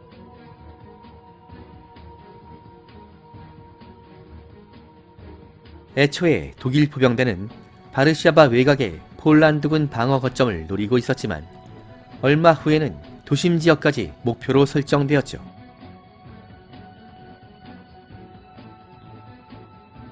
민간 지역에 대한 무차별 폭격과 포격이 계속되자 공황 상태에 빠져버린 시민들은 몸을 숨길 곳을 찾아 헤매고 있었지만 지옥으로 변해가는 바르샤바에는 안전한 곳이 없었으며 모든 희망은 사라져버립니다.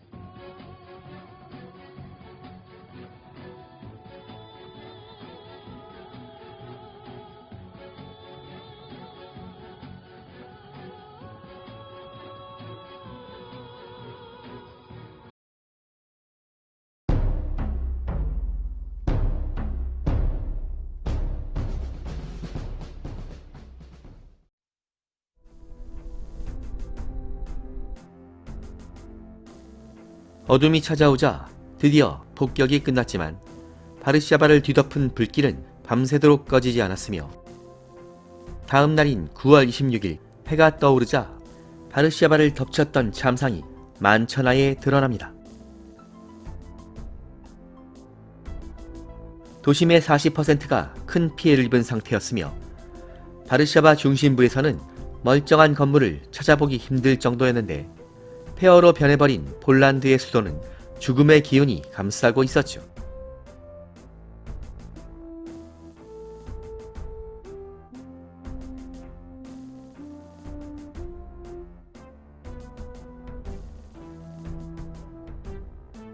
무차별 폭격으로 인한 사상자는 10만에 달했으며 이 중 사망자는 2만 명이 넘을 정도였습니다. 가족을 잃고 울부짖는 시민들과 여기저기서 들려오는 부상자들의 신음소리는 마치 세상의 종말이 다가온 것처럼 느껴질 정도였습니다.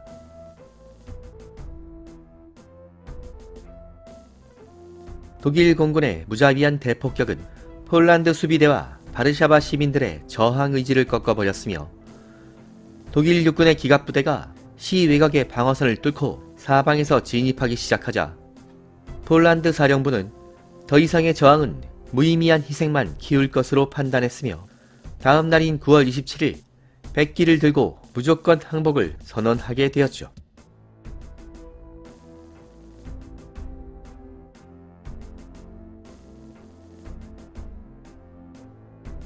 이렇게 해서 폴란드라는 국가는 지도상에서 사라져버렸으며 독일군과 소련군은 사전에 협의한 경계선을 따라 폴란드를 동서로 양분하고 우호의 약수를 나누고 있었죠.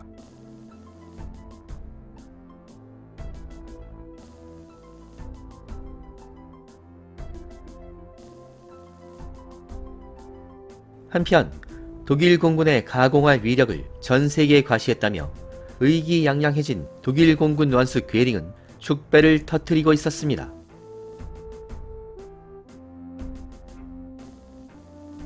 바르샤바 대공습 과정에서 독일 공군의 손실은 구식 융커스 50이 2대뿐이었으며 폴란드의 항복을 이끌어낸 폭격기 조종사들의 사기는 하늘을 찌르고 있었죠.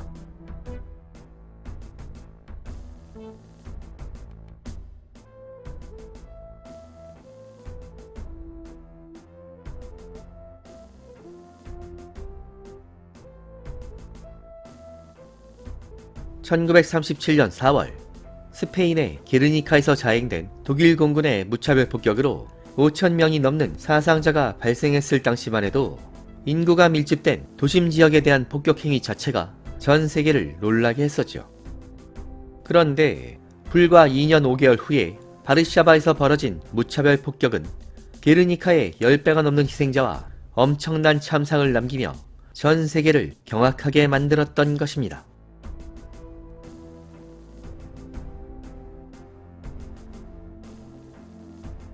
하지만 히틀러는 선전방송을 통해서 폴란드의 수도 바르샤바에는 다수의 폴란드군이 주둔하고 있었으며 도시 곳곳을 요새화하고 저항했기 때문에 이것이야말로 정당한 폭격작전이라고 주장하고 있었죠.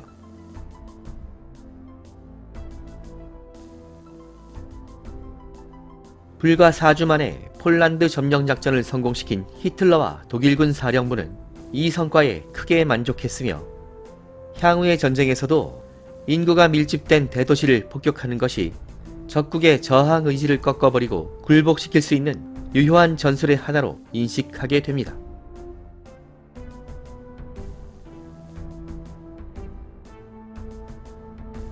바르샤바의 참상이 전 세계로 전파되자 세계 각국은 독일군의 만행에 크게 놀랐으며 과거에는 상상조차 못했던 엄청난 폭력과 야만의 시대가 다가왔다는 것을 피부로 느끼게 됩니다.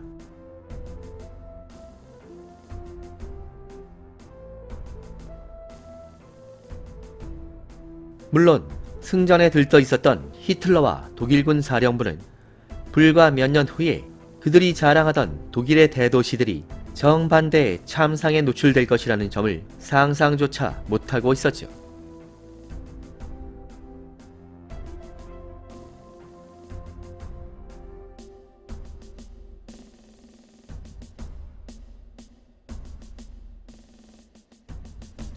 서부 유럽 항공전 전격전의 하늘은 다음 회로 이어집니다. 여기는 밀리터리 항공의 클래식 채널 불타는 하늘입니다.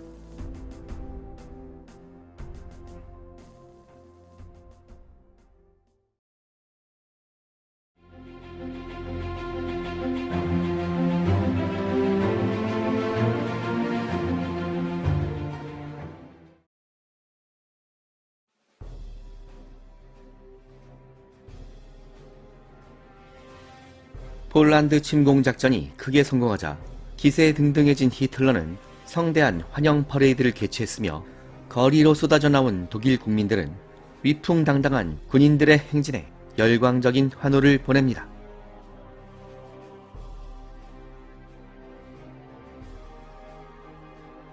자신감이 넘치는 표정의 독일 병사들은 보무도 당당하게 행진하고 있었으며 이제 독일군은 1차 대전 패전의 망령에서 벗어나 유럽 최강의 전력을 보유한 막강한 군대라는 점을 확신하게 되었죠.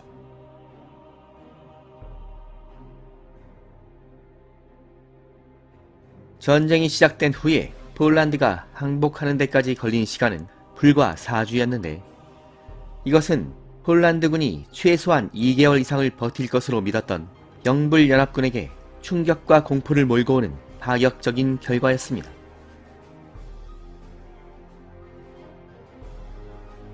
전차 부대와 항공전력의 유기적 협조하에 빠른 속도로 전선을 돌파하는 독일군의 전격 전술이 이때까지의 전쟁 개념을 뒤집어버린 것입니다.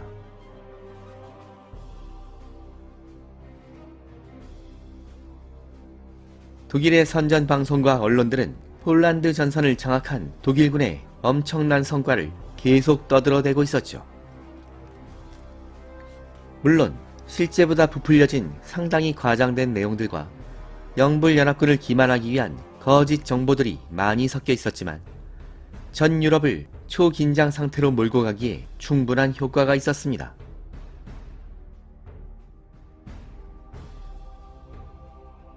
하지만 기세등등했던 독일군은 나름대로 복잡한 속사정을 가지고 있었죠.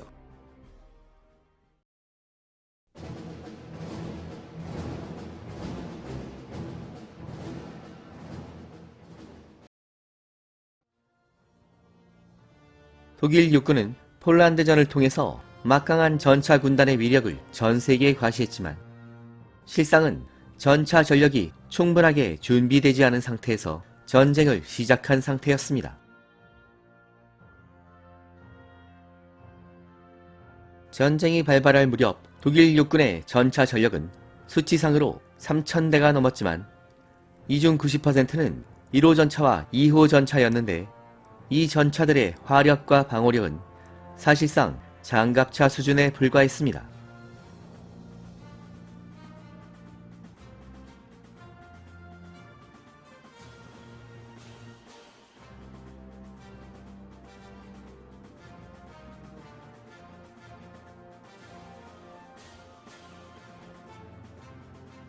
미래 전장의 주력 전차가 될 신형 3호 전차와 4호 전차는 300여 대에 불과했으며 체코에서 노익한 35T, 38T 전차를 300대 정도 수연하면서 숨통이 트이기는 했지만 막강 전차 군단의 칭호를 얻기에는 너무나 부족한 전력이었죠.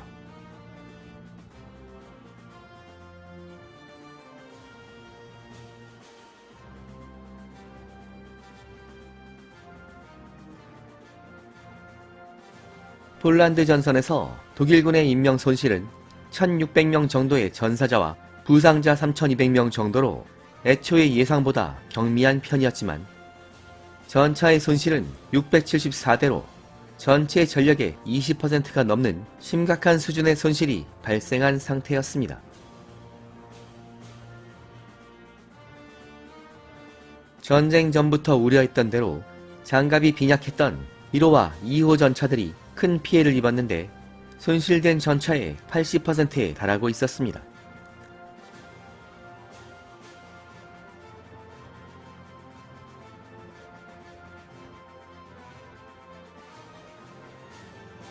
폴란드 전선에서 독일 기갑부대 전차와 장갑차들은 피하 식별을 위해 커다란 하얀색 십자 마크를 도색하고 있었는데 이로 인해서 큰 문제점도 노출됩니다. 이 하얀 십자가는 독일 전차들이 멀리서도 쉽게 포착되는 요인을 제공했으며 폴란드 대전자포 요원들에게 절묘한 조준점을 제공했던 것입니다.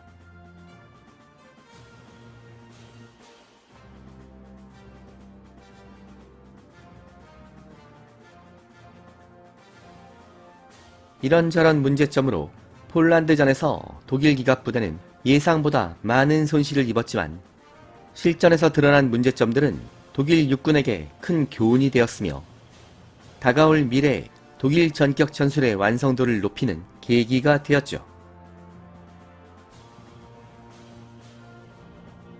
전쟁이 끝난 후 독일 육군은 쓸데없는 피아시펼 마킹을 모두 지우고 위장 도색을 적용했으며 보다 고성능을 가진 3호 전차와 4호 전차의 생산과 배치를 독려하면서 기갑 전력을 정의화시키는 작업에 적극적으로 매진하게 되었습니다.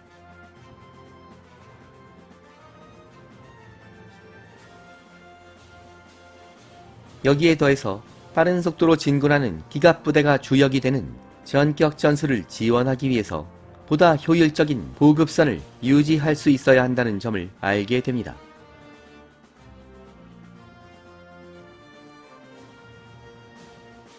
여기에 전쟁이 길어지는 경우에 탄약과 포탄, 항공폭탄 비축량이 예상보다 훨씬 빠르게 소진되므로 다음 전쟁을 위해서는 충분한 비축량을 확보하고 보다 빠르게 생산할 수 있는 능력을 가져야 한다는 점 역시 폴란드전의 실전 경험이 남긴 소중한 교훈이 됩니다.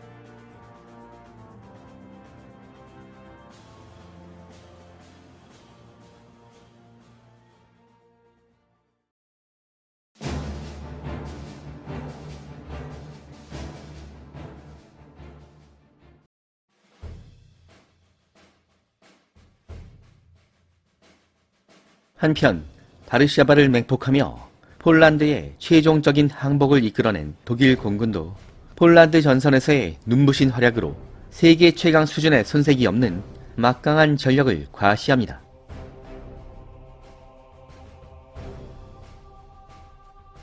(4주) 동안의 항공작전에서 독일 공군 조종사들은 폴란드 공군기 500여 대를 공중과 지상에서 격파했는데 이 중 90%는 개전 일주일 만에 달성한 전과였습니다.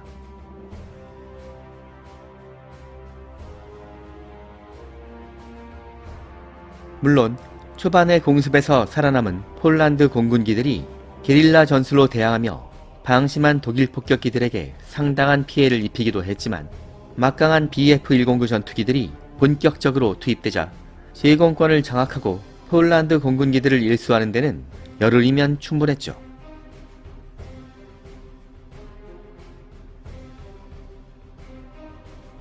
폴란드 전선의 최고 에이스는 BF-109D를 조종했던 백이 전투비행전대 지휘관 한스 겐첸 중이었으며 전투기 2대와 폭격기 5대를 격추하며 총 7대의 격추 기록을 달성합니다.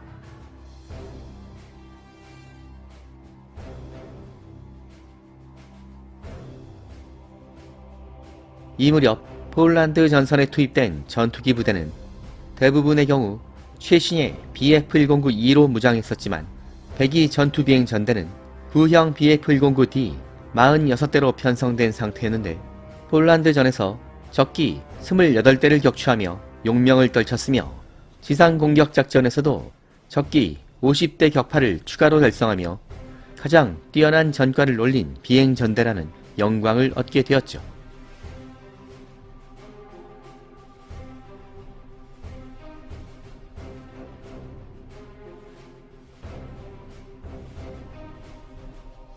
휘청을 찢는 사이렌을 울려대며 독일 기갑부대를 근접 지원했던 급강화 폭격기 슈투카는 전격전의 하늘을 상징하는 존재가 되었으며 바르샤바를 무차별 폭격하며 악명을 떨쳤던 독일 폭격기 부대는 전 유럽을 공포에 떨게 만들었습니다.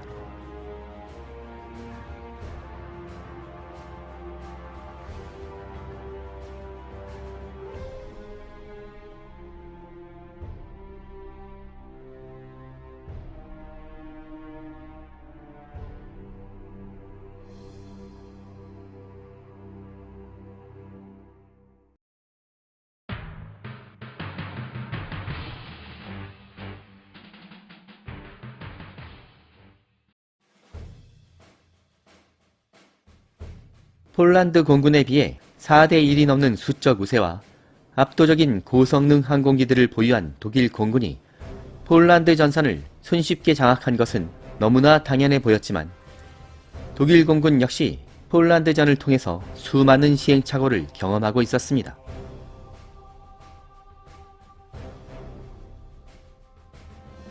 폴란드 침공작전이 시작되기 전부터 스페인 내전을 통해 축적된 전투 경험으로 독일 공군 사령부는 나름대로 큰 자신감을 보였지만 이런 정도의 대규모 항공작전을 실행에 옮긴 것은 처음 경험하는 것이어서 막상 전쟁이 시작되자 예상치 못했던 문제점들이 계속 발생한 것입니다.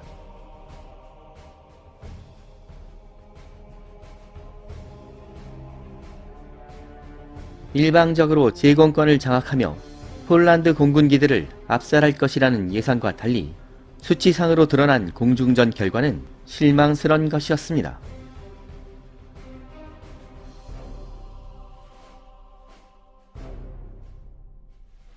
독일 공군 조종사들이 주장한 격추 전과는 217대였지만 공중전에서 손실된 독일 공군기들도 132대에 달하고 있었죠. 이것을 격추 교환비로 환산하면 1.64대 1에 불과한 것으로 압도적인 승리와는 거리가 멀어 보였습니다.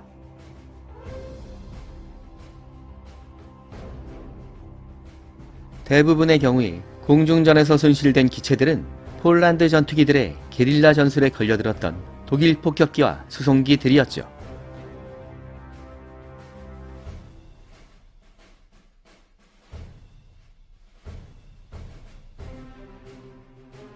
항공기들의 손실에 더해서 독일 공군의 인적 자원 손실 역시 심각한 상태였는데 폴란드 전선에서 전사하거나 실종된 항공 요원들은 400명에 달했으며 120명이 넘는 부상자도 발생한 상태였죠.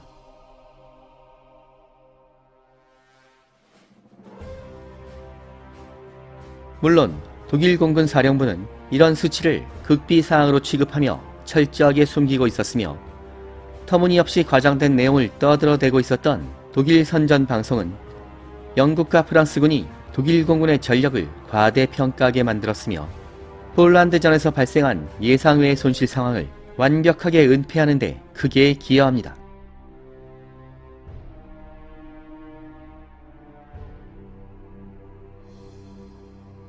이렇게 되자 폴란드 공군과는 차원이 다른 강력한 전력을 보유한 숙명의 라이벌 영국과 프랑스 공군을 상대하기 위해서는 독일 공군에게 충분한 재건과 충전의 시간이 필요하다는 점도 분명해지고 있었죠.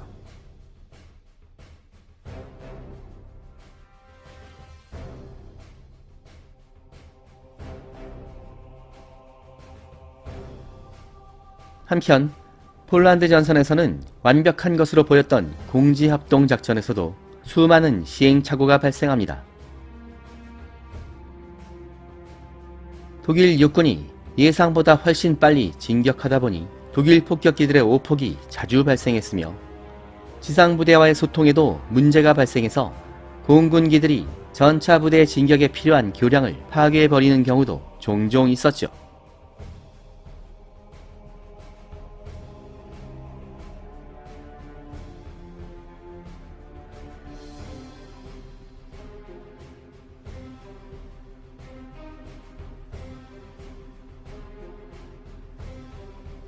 (9월 25일에) 바르샤바 폭격 당시에는 바르샤바 외곽에 근접한 독일 보병대가 아군 폭격기들의 무차별 폭격에 노출되면서 상당한 피해가 발생하기도 했습니다.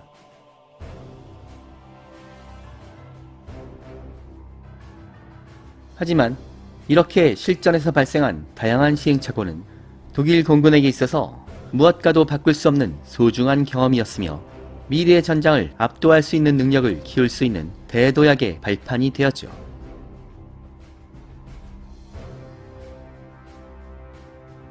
의기양양하게 독일로 돌아온 공군 조종사들은 공군의 활약상을 연일 보도하고 있었던 독일의 선전 방송 덕분에 전 국민의 칭송을 받는 전쟁 영웅이 됩니다. 휴가를 받은 공군 장교들이 레스토랑에 들어가면 예약이 없더라도 가장 좋은 자리를 제공받을 수 있었으며 그들을 경외하는 시민들의 사인 공세를 받는 경우도 흔한 일이었죠.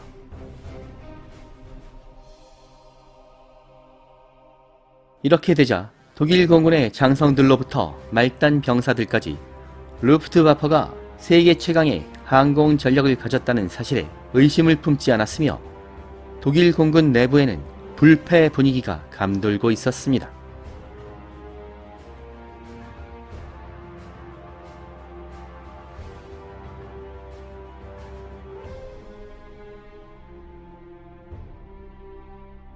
서부 유럽 항공전 전격전의 하늘은 다음 회로 이어집니다.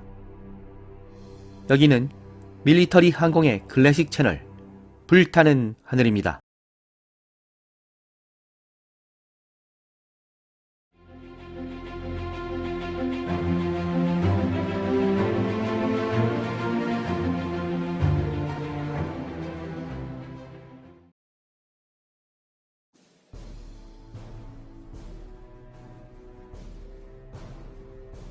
한편 막강한 독일 공군에 비해 4대 1이 넘는 수적 열세와 항공기 성능의 심각한 격차에도 불구하고 폴란드 공군은 필사적으로 저항했지만 절망적인 전황이 지속되면서 개전 2주 만에 사실상 전멸 상태로 몰렸습니다.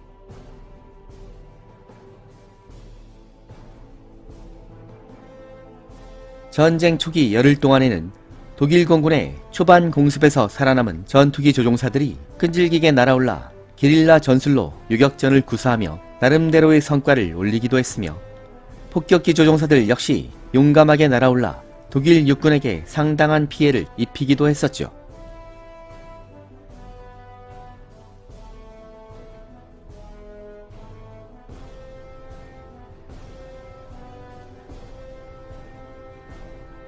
폴란드 공군은 항공기 전력의 80%를 공중과 지상에서 손실했으며 230명이 넘는 항공 요원을 잃었습니다.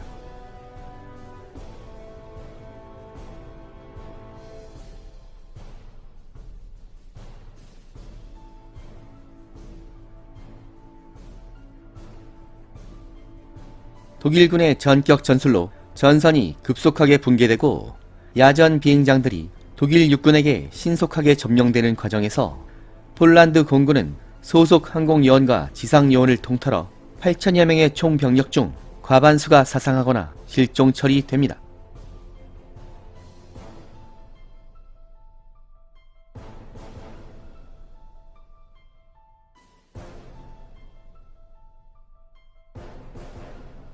(4주간의) 전투 기간 동안 폴란드 공군은 독일 항공기를 123대 격추한 것으로 주장했는데 이 중 P-11 전투기 조종사 스타니슬라 스칼스키는 독일 항공기 6대를 격추하는 놀라운 전과를 달성했으며 전후의 분석을 통해 2차 대전 최초의 연합국 에이스로 공식적으로 인정받기도 했었죠.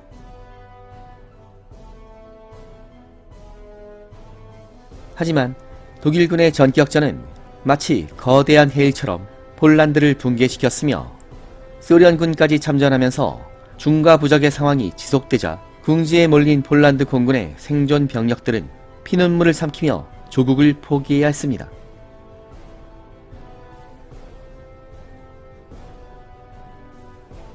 전쟁에 대한 준비가 너무나 미흡했던 점을 뼈저리게 느낀 폴란드 공군은 타국의 하늘을 떠돌며 피해 복수를 다짐하게 되었죠. 이들 대부분은 루마니아로 탈출한 후에 프랑스와 영국으로 넘어가 새롭게 창설된 자유 폴란드 공군에 합류하며 독일 공군에 대항하게 되는데 이렇게 끝까지 싸우기로 결심한 폴란드 조종사들과 지상 요원들의 숫자는 2,000명이 넘을 정도였습니다. 복수의 칼날을 갈던 폴란드 조종사들은 서부 유럽 하늘에서 전투가 벌어질 때마다 용감하게 출격했는데 그들의 활약상은 1940년 여름을 뜨겁게 달구었던 영국 상공의 대규모 항공전에서 절정에 달합니다. 폴란드 조종사들로 편성된 영국 공군 303 전투기 대대는 독일기들을 만날 때마다 끈질기게 물고 늘어지면서 예상을 뛰어넘는 놀라운 전과를 올리게 되는데 그들을 과소평가했던 영국 공군 사령부를 감탄하게 만들었죠.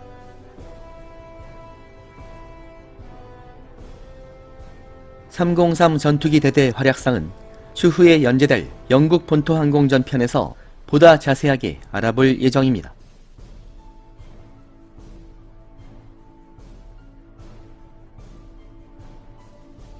독일군에 대한 적개심에 불타오르던 폴란드의 전사들은 독일의 패망으로 2차 대전 유럽 전장이 마무리될 때까지 6년에 가까운 긴 세월 동안 독일군에 맞서 싸웠으며 전 연합군을 통틀어 가장 오랜 참전 기간을 기록하게 되었죠.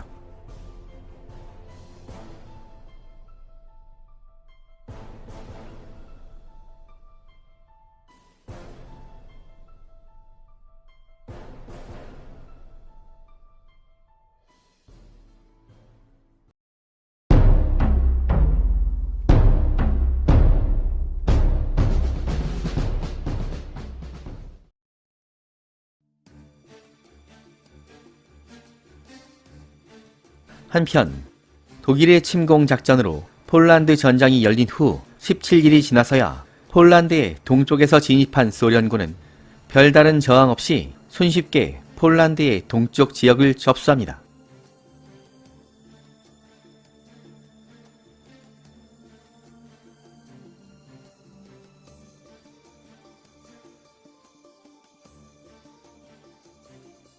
막강한 독일군과 치열한 교전을 치르면서 바르샤바가 포위된 상태로 한계 상황에 몰렸던 폴란드군은 갑자기 동쪽에서 진군해오는 소련군을 막아낼 전력이 없었던 것입니다. 소련군의 참전은 폴란드 침공 직전에 이루어진 히틀러와 스탈린의 야합에 따른 결과였죠. 독일군 사령부는 폴란드의 동맹국 영국과 프랑스군이 서쪽에 포진한 상태에서 무리하게 폴란드를 공격한다면 폴란드의 동쪽에서 국경을 맞댄 소련을 자극할 우려가 있다고 판단합니다. 이에 히틀러는 동쪽의 위협을 제거하고 서부 유럽 전선에 집중하기 위해서 소련과의 불가침 조약을 추진하면서 스탈린에게 폴란드를 공평하게 나누어 갖자는 솔깃한 제안을 했는데 유혹에 넘어간 스탈린이 이를 수락하면서 폴란드는 두 강대국의 먹잇감 신세로 전락한 것입니다.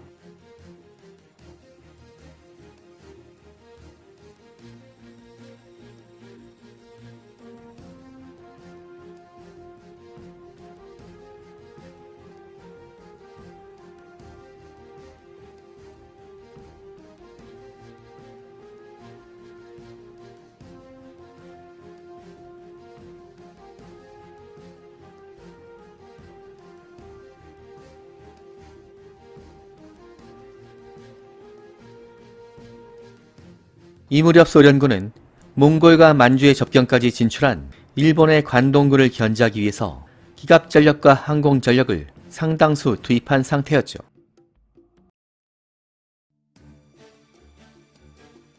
소련의 견제에도 불구하고 물러설 생각이 없었던 관동군은 도발을 멈추지 않았으며 기갑전력과 항공전력을 동원한 대규모 전투가 수시로 벌어지고 있었습니다.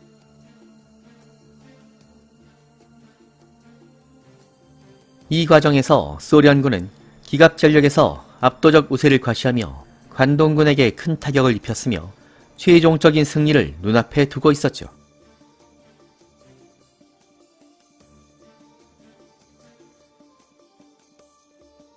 하지만 1939년 9월 1일 독일군이 폴란드를 전격 침공하면서 부담을 느낀 소련군 사령부는 일본군과의 교전을 일방적으로 중단하고 휴전협정을 맺은 후에 주력군을 급히 서쪽으로 이동시켰으며 바르샤바가 함락 위기에 몰렸던 9월 17일이 돼서야 벨라루스와 우크라이나 방면군에게 폴란드로 진군하라는 명령을 내립니다.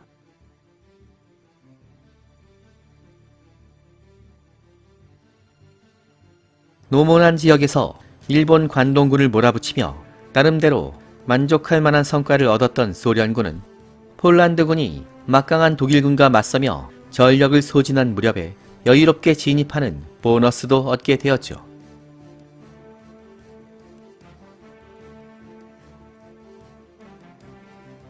하지만 폴란드 침공 과정에서 예상외의 난관을 경험했던 독일군이 실전을 통한 전운을 바탕으로 전투력을 업그레이드하고 더 강력한 군대로 성장할 수 있었던 반면에 별다른 전투도 없이 손쉽게 폴란드의 반쪽을 차지한 소련군은 군사적 발전에 동기를 얻지 못하고 독일군에 비해서 한 수 아래의 구식군대 수준에 머무르게 되었죠.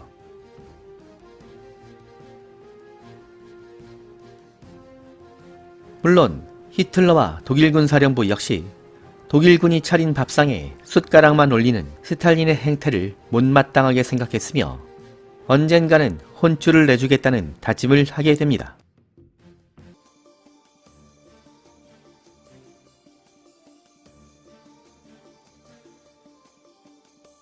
폴란드 패망 후 1년 9개월이 지난 1941년 6월 22일 히틀러가 전면적인 소련 침공을 강행하면서 두 강대국 간의 전쟁이 현실이 되었을 때 전쟁 준비에 소홀했던 소련군은 개전 이후 몇 개월 동안 독일군의 전격 전술에 전혀 대응하지 못하고 속수무책으로 붕괴돼 버렸는데 폴란드전에서 군사적 역량을 발전시킬 기회를 얻지 못하고 현실에 안주했던 대가를 톡톡하게 치른 셈이었죠.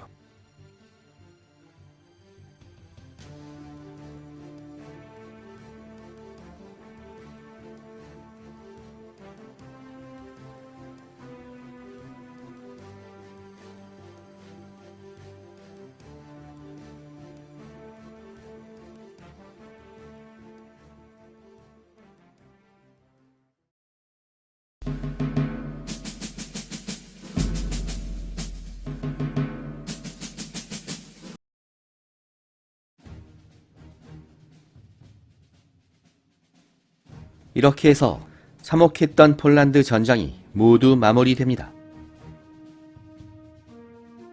폴란드를 나누어 점령한 독일과 소련은 대량 학살과 고문을 자행하며 비탄에 빠진 폴란드 국민들을 가혹하게 지배합니다. 독일의 패망으로 2차 대전 유럽 전선이 마무리될 때까지 압제와 기아에 시달리며 무려 6년 동안이나 전화에 휘말렸던 폴란드 국민들 중 수백만 명이 목숨을 잃었죠.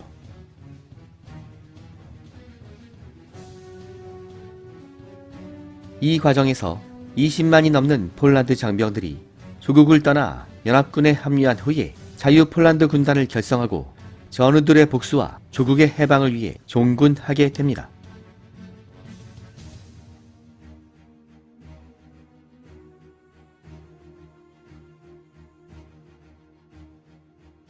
단 한 달 만에 폴란드를 지도에서 지워버린 독일군은 휴식과 재건 단계로 들어갔으며 숙명의 적수 프랑스와 영국을 상대하기 위해서 또 다른 전쟁 준비를 시작합니다.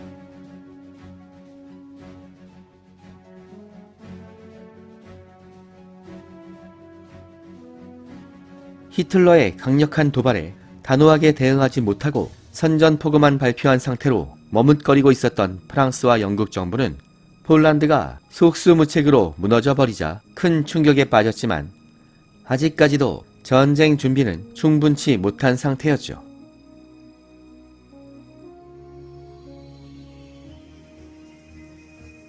폴란드를 휩쓸어버린 전쟁의 폭풍이 서쪽으로 이동하고 있다는 점은 분명해졌지만 대규모 충돌의 시점을 예측하는 것은 어려웠습니다.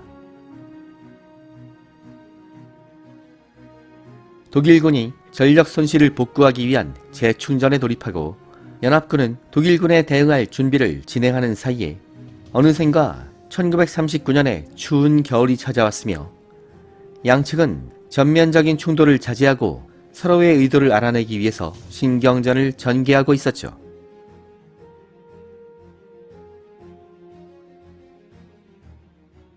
여기까지의 이야기로 폴란드 전장을 무대로 진행되었던 전격전의 하늘 파트는 마무리됩니다. 불타는 하늘의 서부 유럽 항공전은 세 번째 챕터 이상한 전쟁 편으로 이어집니다. 여기는 밀리터리 항공의 클래식 채널 불타는 하늘입니다.